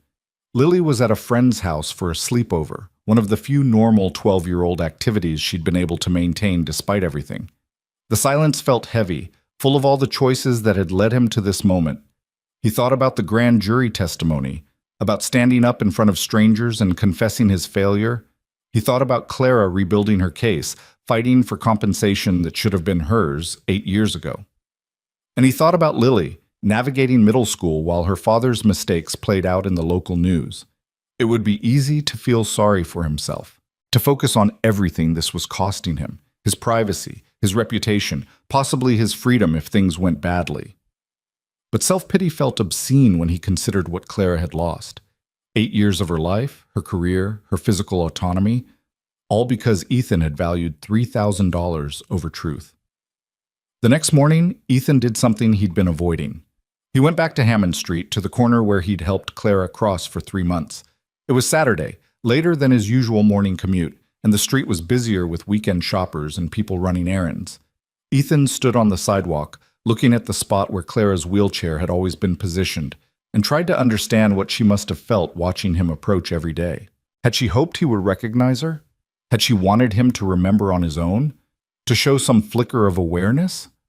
Or had she known from the beginning that he'd forgotten that his act of helping her was just empty performance with no real moral weight behind it? I wondered if you'd come back here. Ethan spun around. Clara was behind him, her wheelchair positioned near the entrance to a coffee shop he hadn't noticed. She must have just come out. There was a paper cup in the holder attached to her chair. I'm sorry, he said reflexively. I didn't mean to. I wasn't stalking you or anything. I just... Ethan, Clara's voice was calm. Breathe. I know you weren't stalking me. This is a public corner. He took a breath, his heart hammering. I saw the news about the motion being granted. Your lawyer told me. I know. He said you called. Clara's expression was unreadable. Why did you come here? Ethan looked around at the intersection, the bakery, the street where so much had unfolded without him understanding any of it. I needed to see it again, to remember what it felt like when I didn't know who you were, when I thought I was just helping someone. And how does it feel now? Like I was lying to myself the whole time. He met her eyes. I told myself I was being kind, that I was doing something good, but really I was just trying to feel better about my own life. You were convenient, someone I could help without it costing me anything real. Clara tilted her head slightly. That's probably true for most charity. People help others because it makes them feel good about themselves. But you weren't charity. You were... Ethan struggled for the right words. You were someone I'd already hurt. Someone whose need I helped create. And I couldn't see that because I'd worked so hard to forget you existed. No, Clara agreed. You couldn't see it. But you can see it now. A woman pushing a stroller walked past them, and they both fell silent until she was out of earshot. The morning was cold but clear, the kind of December day where the sunlight looks bright but has no warmth. I'm testifying before a grand jury next month, Ethan said, about Mitchell and the trucking company. I heard. Claire's fingers drummed against her armrest. Are you scared? Terrified, but also, he searched for the right word. Ready. Like this is something I need to do, even though it scares me. That's good. Fear without action is just paralysis. Fear that moves you forward is courage. Clara paused. Can I tell you something? Of course. When I first saw you that morning 3 months ago, walking down the street like you owned it, like you belonged in the world without any weight on your shoulders, I hated you. The words were delivered matter-of-factly, without heat. I hated that you got to forget while I had to remember every single day. I hated that you were walking and I wasn't. I hated that my life had been destroyed while yours just continued. Ethan felt the words like blows, each one deserved. But then I watched you, Clara continued, day after day, week after week, and I started to see things. The way your jacket was too thin for the weather because you probably couldn't afford a new one. The tiredness in your face that spoke of too many hours working and not enough sleep. The way you'd check your phone anxiously, like you were worried about something you couldn't control. She paused, looking past him at the intersection. I realized you weren't living some carefree life. You were struggling too. Not the same way I was, not even close, but you weren't the villain I'd built up in my head. You were just a person who made a terrible choice and then buried it because facing it was too hard. That doesn't excuse what I did, Ethan said quietly. No, it doesn't, but it made me understand something important. You couldn't fix what you'd done until you remembered doing it, and you couldn't remember until someone forced you to look. Clara met his eyes. That's why I waited. That's why I let you help me all those mornings. I needed to see if there was anything in you worth salvaging, if there was any chance that confronting you might actually lead to something changing. And did it? Is there anything worth salvaging? Clara considered the question for a long moment. I think so. You're here, aren't you?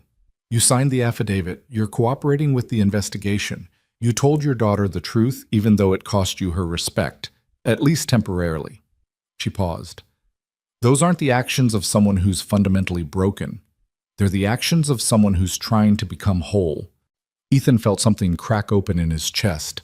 Not quite hope, but something adjacent to it. I don't know if I can ever make this right. What I took from you, you can't give it back, Clara interrupted.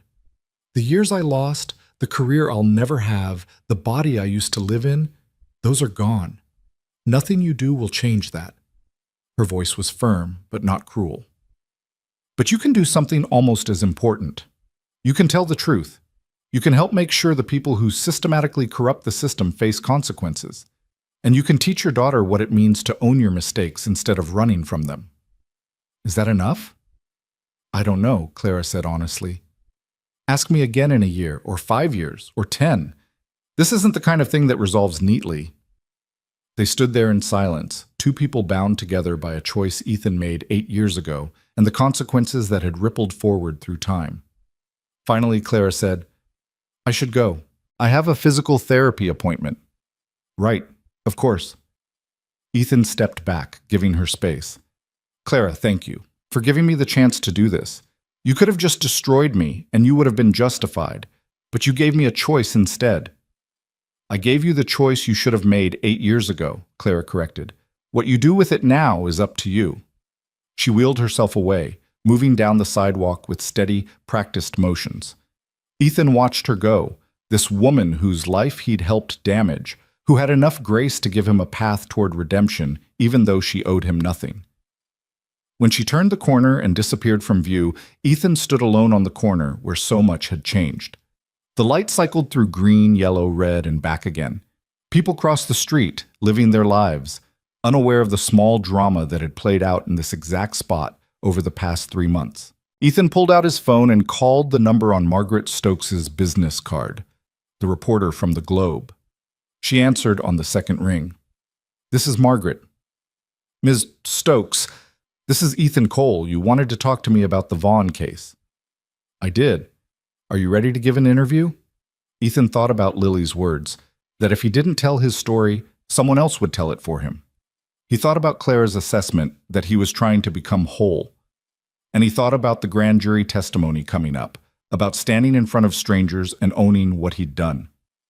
"Yes," he said, "I'm ready. But I want to do it on my terms. I want to talk about what I did wrong, not just what I'm doing now. I want people to understand the whole story." "That's exactly what I want too," Margaret said. "When can we meet?" They scheduled the interview for the following Tuesday at a coffee shop in Cambridge. After hanging up, Ethan stood on the corner for a few more minutes, watching the city move around him. He'd spent 8 years trying to outrun his past. Now he was walking straight toward it, knowing that the path forward required going back through everything he'd tried to forget. It wouldn't be easy. There would be more judgment, more consequences, more moments of shame and regret. But there would also be truth. And maybe, eventually, there would be the possibility of becoming someone his daughter could be proud of again. Someone he could be proud of, too. Ethan took a deep breath of the cold December air and started walking home. The interview with Margaret Stokes took place on a gray Tuesday afternoon in a quiet corner of a Cambridge coffee shop. Ethan arrived 10 minutes early, ordered a coffee he didn't drink, and sat at a table by the window watching people hurry past in the cold. Margaret appeared exactly on time, carrying a leather bag and a small recording device. She was professional but warm, ordering her own coffee before settling across from him. "Thank you for doing this," she said, pulling out a notebook. "I know it's not easy to talk about." "Nothing about this has been easy," Ethan replied, "but my daughter reminded me that if I don't tell my own story, someone else will tell it for me, and they'll probably get it wrong." Margaret smiled slightly. "Smart daughter. Smarter than her father, that's for sure." They talked for nearly 2 hours. Margaret asked questions that were direct but not cruel, and Ethan answered them as honestly as he knew how. He told her about being 24 and broke, about the envelope of cash, about the choice he'd made and the years he'd spent pretending it hadn't happened. He told her about Clara appearing at the corner, about 3 months of unknowing assistance, about the moment she'd said his name. "What was that like?" Margaret asked. "Hearing her say your name when you'd never told her who you were?" Ethan remembered the cold November morning, the way his entire body had gone numb. "Like the ground opening up beneath me, like discovering that the person you thought you were, the decent guy helping someone in a wheelchair, was built on a foundation of something rotten you'd buried so deep you'd forgotten it existed." Margaret made notes. "And when you realized who she was? When you connected her to the accident?" "I wanted to throw up. I wanted to go back in time and choose differently. But mostly I wanted to understand how I'd let myself forget her so completely." Ethan's voice was quiet. "That was almost worse than the original lie. The fact that I'd taken $3,000 to help destroy someone's future and then just moved on with my life like it didn't matter." The article ran the following Sunday, accompanied by a photo of Ethan that Margaret had taken outside Morrison's pharmacy. The headline read, "The Weight of $3,000. One man's journey from deception to accountability." It was a fair piece, neither condemning nor absolving him. It presented the facts of what he'd done, the context of why he'd done it, and his current attempts to make amends. It included quotes from David Chen about Clara's reopened case and from ADA Walsh about the ongoing investigation into Allied Interstate Trucking. What surprised Ethan most was the final paragraph, which included a quote from Clara herself. "What Ethan did 8 years ago was wrong. What he's doing now doesn't erase that. But it does demonstrate that people can change when they're willing to face the truth about themselves." I hope his story encourages others who've made similar choices to come forward. Ethan read that paragraph 5 times, his coffee going cold in his hand. Clara hadn't forgiven him. She'd been clear about that when they talked, but she was willing to acknowledge his effort, to give him credit for trying to be better than he'd been. It was more than he deserved, less than he wanted, exactly what was appropriate. The days leading up to the grand jury testimony passed in a blur. Ethan met with ADA Walsh twice more to prepare, reviewing his statement and anticipated questions. She coached him on how to answer clearly and directly, how to admit wrongdoing without making excuses, how to provide the specific details the grand jury would need to understand the scope of Allied Interstate's corruption. "Remember," Walsh told him during their final prep session, "you're not on trial here. The grand jury is investigating Mitchell and the company, not you. But you need to be completely honest about your own culpability. Any hint that you're minimizing what you did will undermine your credibility as a witness." "I understand," Ethan said. And he did. The only way through this was complete transparency, even when it hurt. December 15th arrived cold and snowy. Ethan wore his one good suit, purchased years ago for a job interview he hadn't gotten, and took the T to the courthouse downtown. Lily had wanted to come with him, but he'd convinced her to stay in school, promising to text her as soon as it was over. The grand jury room was smaller than he'd expected, just 23 citizens sitting in tiered rows like a classroom. They ranged in age from early 20s to late 60s, representing a cross-section of Boston's population. Ethan sat at a small table facing them, acutely aware of every eye on him. Ada Walsh stood to the side, ready to guide the questioning but letting the grand jurors take the lead.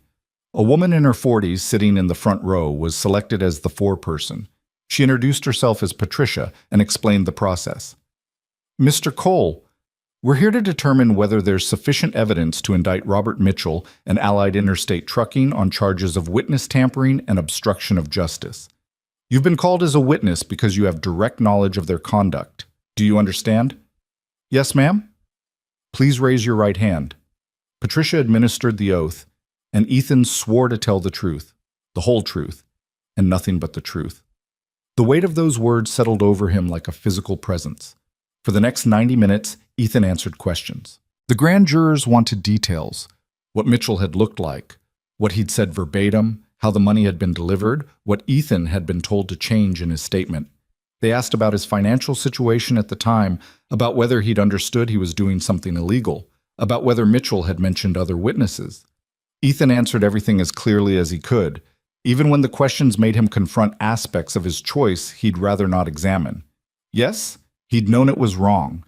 No, Mitchell hadn't explicitly threatened him, but the implicit pressure had been there.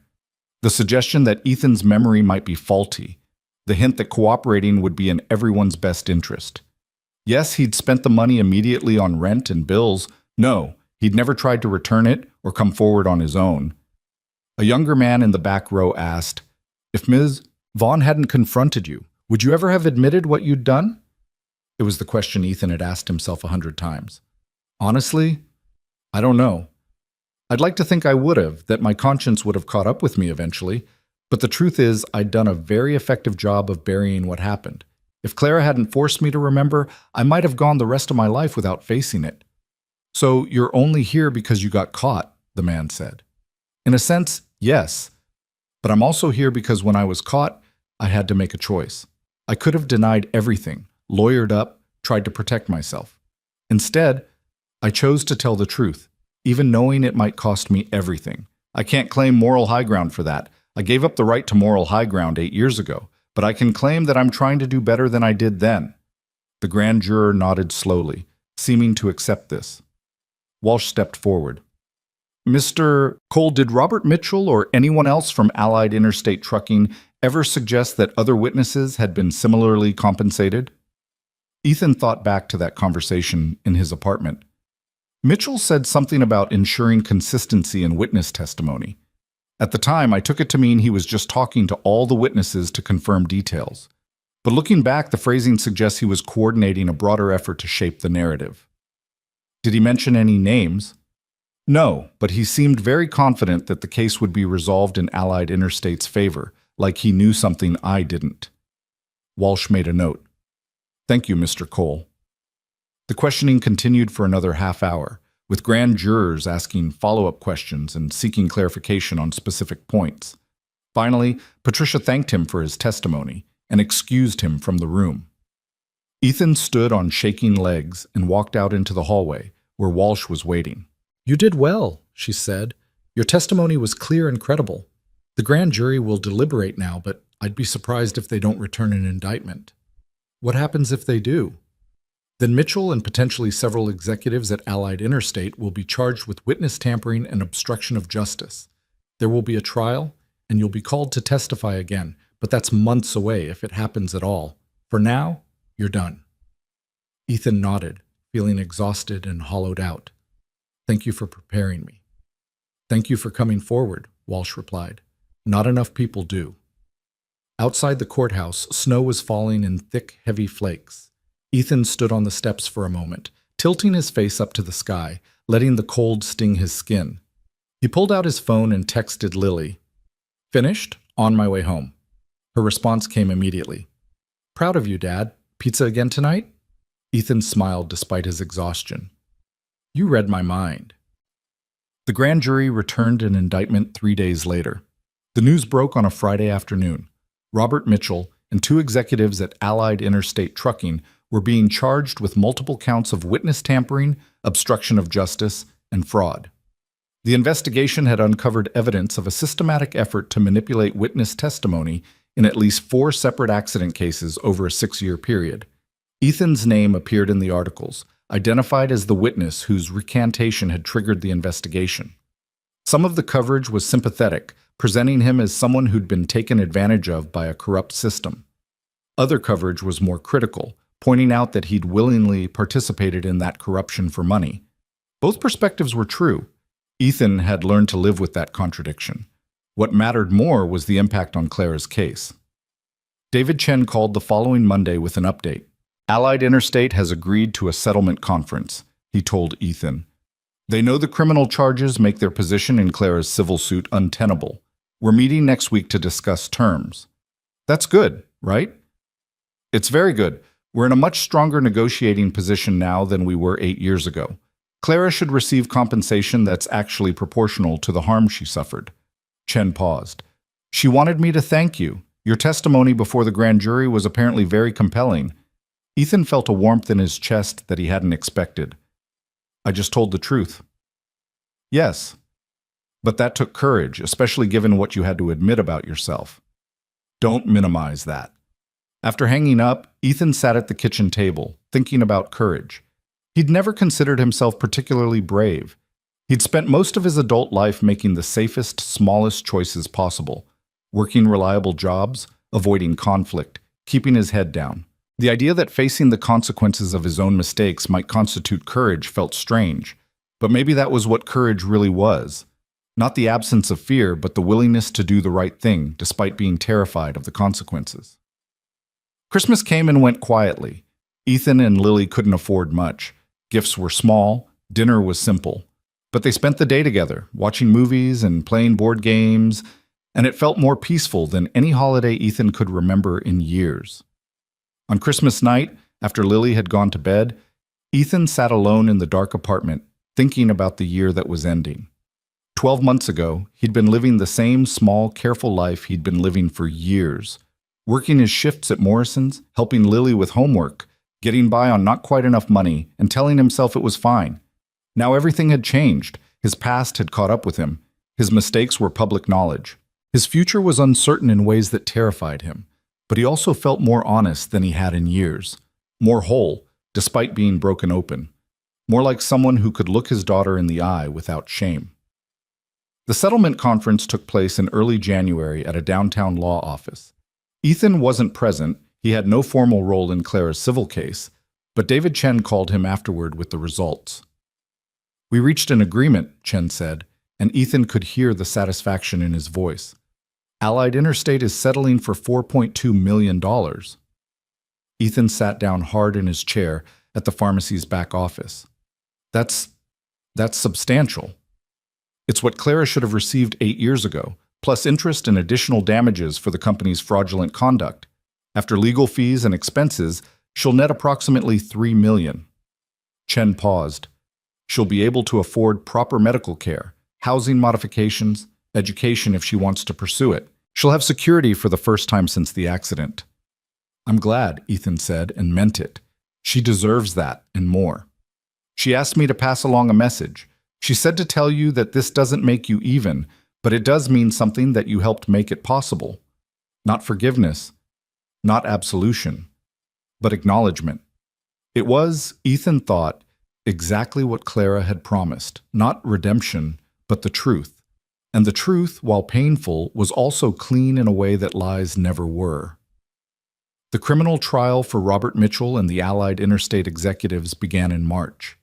Ethan testified on a cold, wet Tuesday, walking into a courtroom that felt vastly different from the intimate grand jury room. There were lawyers in expensive suits, reporters in the gallery, and Mitchell himself sitting at the defense table looking older and smaller than Ethan remembered. Ethan took the stand and was sworn in. The prosecutor, a sharp woman named Teresa Gonzalez, led him through his testimony methodically. What happened the night of the accident? What did you tell the police? When did Mitchell contact you? What exactly did he say? How much money did he give you? How did you change your statement? Ethan answered each question clearly, looking at the jury as he spoke. 12 faces, mostly neutral, occasionally showing flickers of reaction, surprise, disapproval, sympathy. The defense attorney's cross-examination was predictably aggressive. He suggested that Ethan's memory after 8 years might be unreliable. He pointed out that Ethan had waited until he was confronted to come forward. He implied that Ethan might be exaggerating Mitchell's role to minimize his own culpability. Isn't it true, Mr. Cole, that you made the choice to change your testimony, that no one forced you to take that money? Yes, Ethan said. That's completely true. I made the choice. I'm responsible for what I did. And isn't it convenient that you're now blaming Mr. Mitchell for a choice you made freely? I'm not blaming Mr. Mitchell for my choice. I'm testifying about what he did, offering me money to alter my statement. What I did with that offer was my decision, but the offer itself was witness tampering, and that's on him. The attorney tried a few more angles, but Ethan held firm. He wasn't trying to escape responsibility. He was simply telling the truth about what had happened and letting the jury decide what it meant. After 2 hours on the stand, he was excused.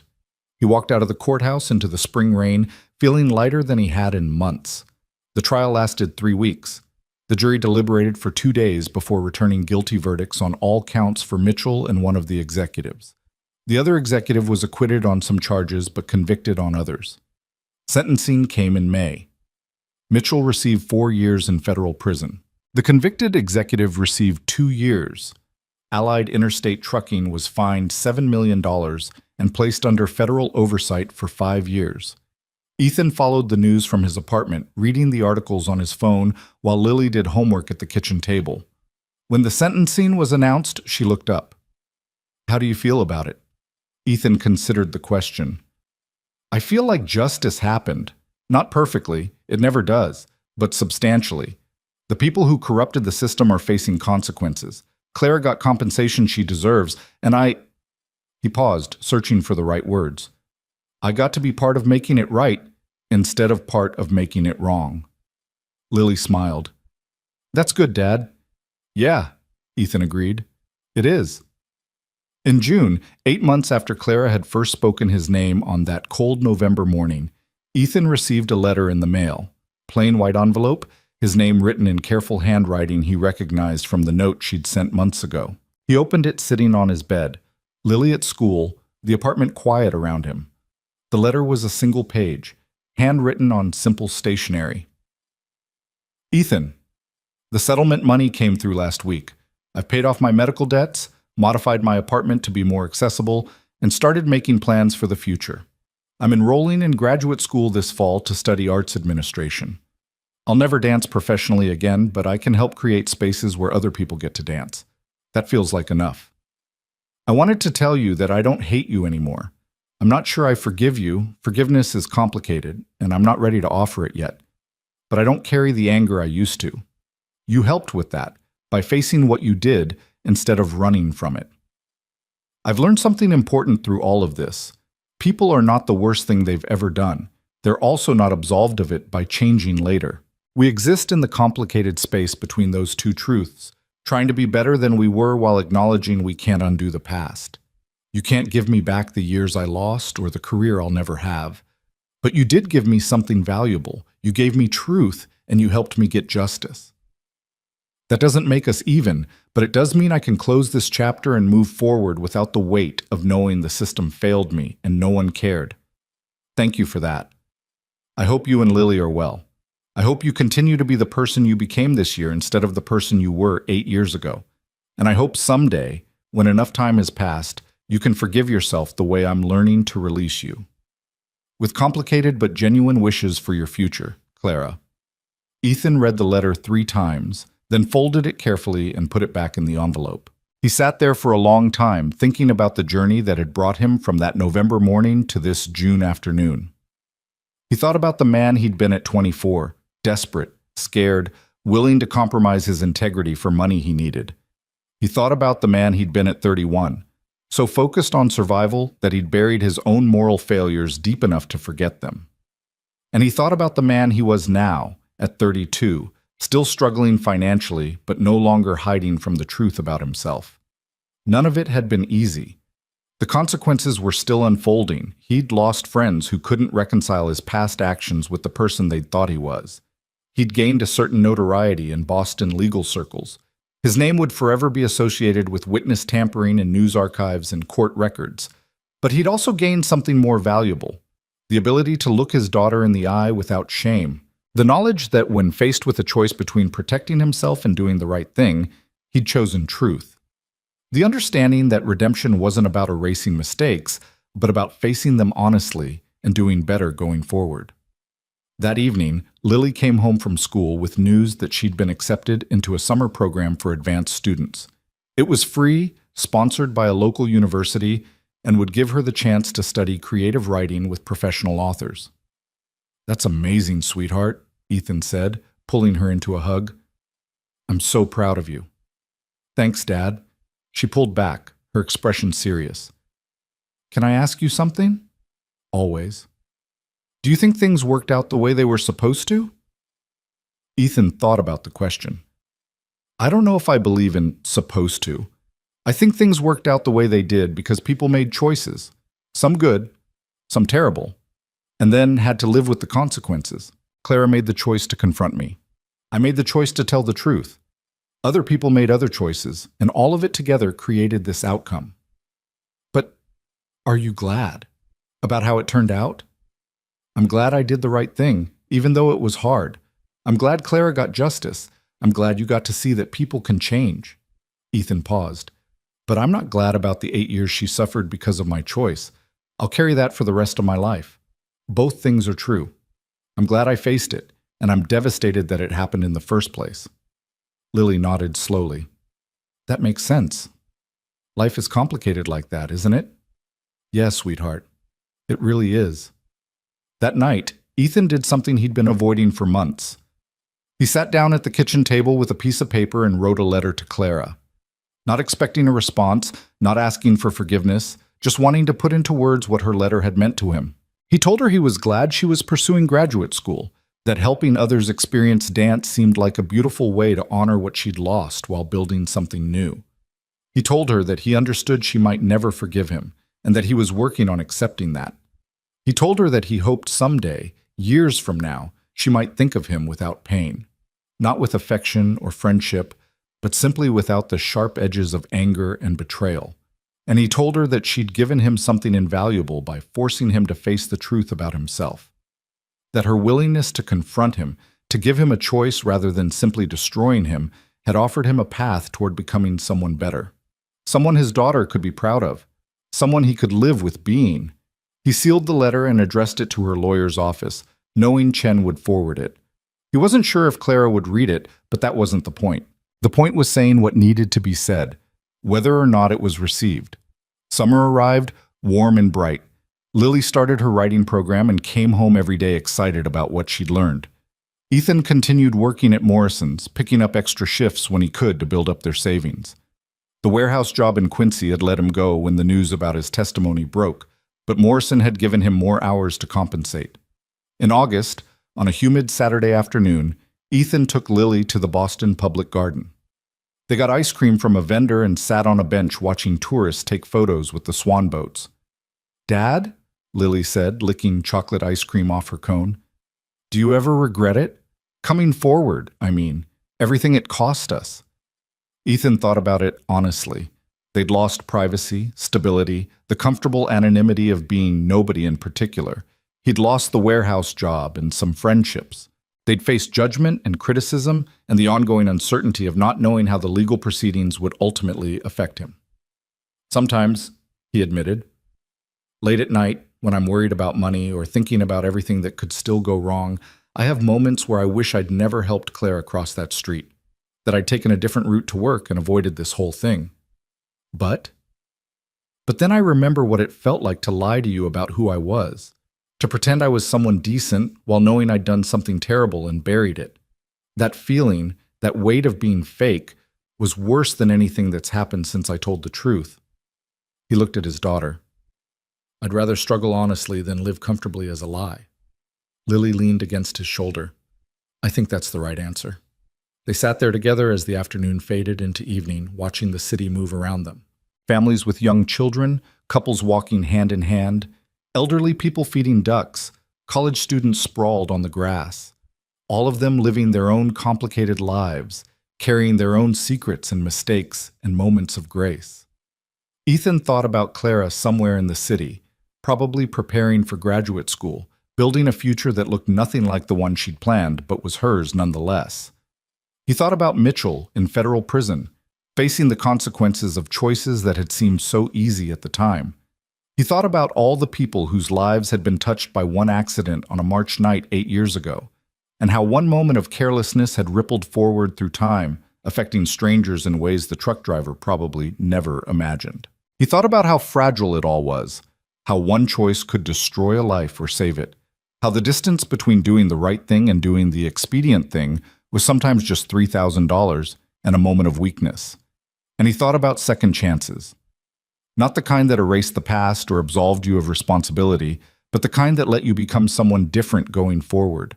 The kind Clara had given him by confronting him instead of simply exposing him.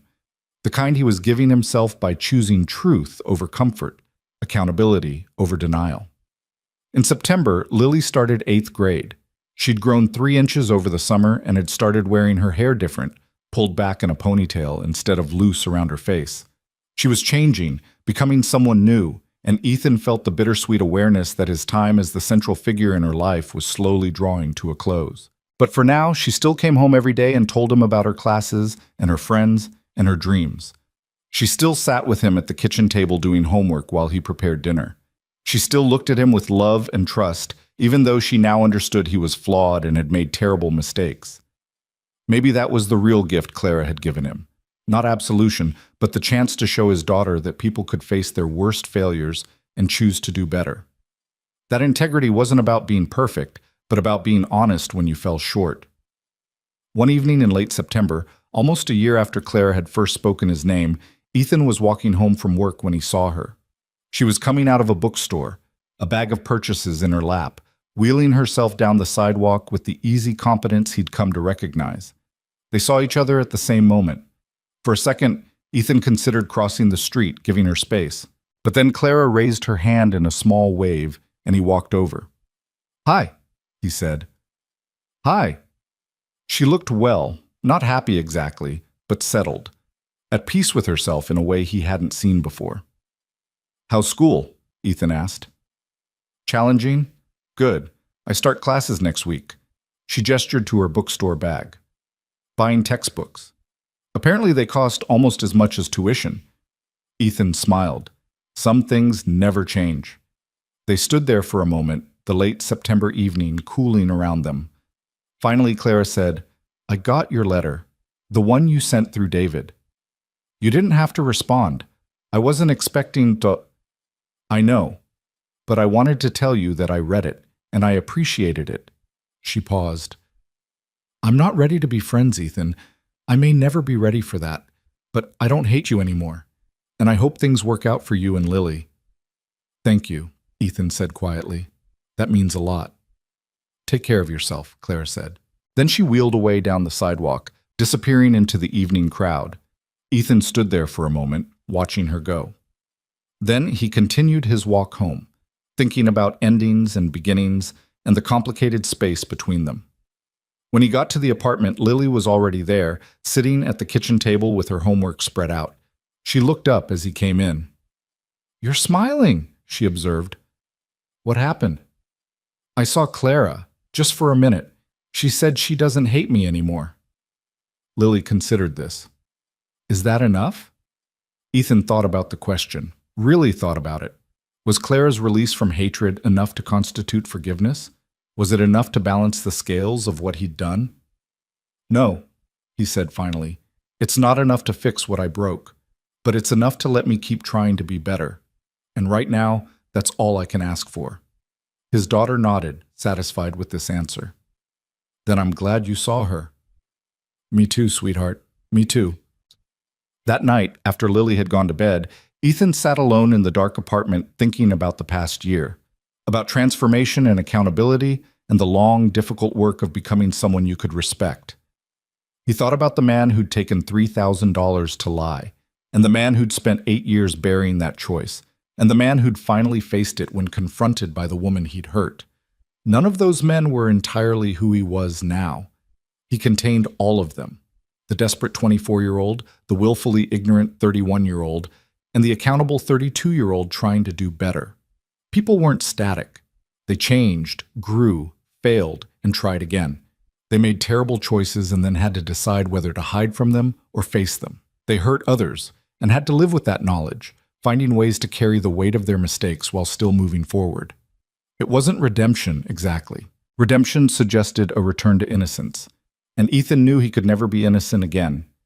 He would always be someone who'd taken money to lie, who'd helped a corporation escape accountability for destroying a woman's life. But it was truth. And from truth, at least there was the possibility of growth, of becoming someone who, when faced with hard choices, would choose differently than he had before. Ethan stood up and went to the window, looking out at the city lights stretching into the distance. Somewhere out there, Clara was preparing for a new chapter of her life, one she'd built from the ruins of what had been taken from her. Somewhere, other people were carrying their own secrets, their own mistakes, their own moments of moral failure. And here he was, in a small apartment with his daughter sleeping behind a curtain, having faced the worst thing he'd ever done and survived the consequences. Not unscathed, not absolved, but honest, finally, about who he'd been and who he was trying to become. It wasn't redemption, but it was truth. And for all of them, for Ethan, for Clara, for Lily, growing up watching her father choose courage over comfort, that was enough. The morning routine had changed. Ethan no longer walked down Hammond Street on his way to work. He'd found a different route, giving Clara the space she deserved, not inserting himself into her life anymore. But sometimes, on weekends, he and Lily would walk through that neighborhood, and he'd pause at the corner where so much had unfolded. "You okay, Dad?" Lily would ask. "Yeah," he'd say, just remembering. Because that was the thing about truth. Once you faced it, you couldn't unface it. The knowledge of what he'd done, who he'd hurt, what it had cost would be with him forever. But so would the knowledge that he'd made a different choice when given the chance, that he'd chosen his daughter's respect over his own comfort, that he'd helped Clara get justice even when it meant exposing his own failures. Life moved forward. Winter came again, and then spring, and then another summer. Lily finished 8th grade and started high school. Ethan kept working at Morrison's, eventually being promoted to assistant manager. The news cycle moved on to other stories, and his name faded from public attention. But the change, the fundamental shift in who he was, remained. He was no longer someone running from his past. He was someone who'd faced it, absorbed the consequences, and kept going anyway. And on the days when the weight of what he'd done felt too heavy to carry, when the knowledge of Clara's stolen years threatened to crush him, Ethan would remember her words, "I don't hate you anymore." Not forgiveness, not friendship, but release. It was enough to let him keep trying, enough to let him keep being a father Lily could be proud of, enough to let him sleep at night, knowing that he'd chosen truth when it mattered most. In the end, that was all any of them could do: face their failures honestly, make what amends were possible, and try to be better tomorrow than they were yesterday. It wasn't redemption, but it was real. And real, Ethan had learned, was worth more than any comfortable lie.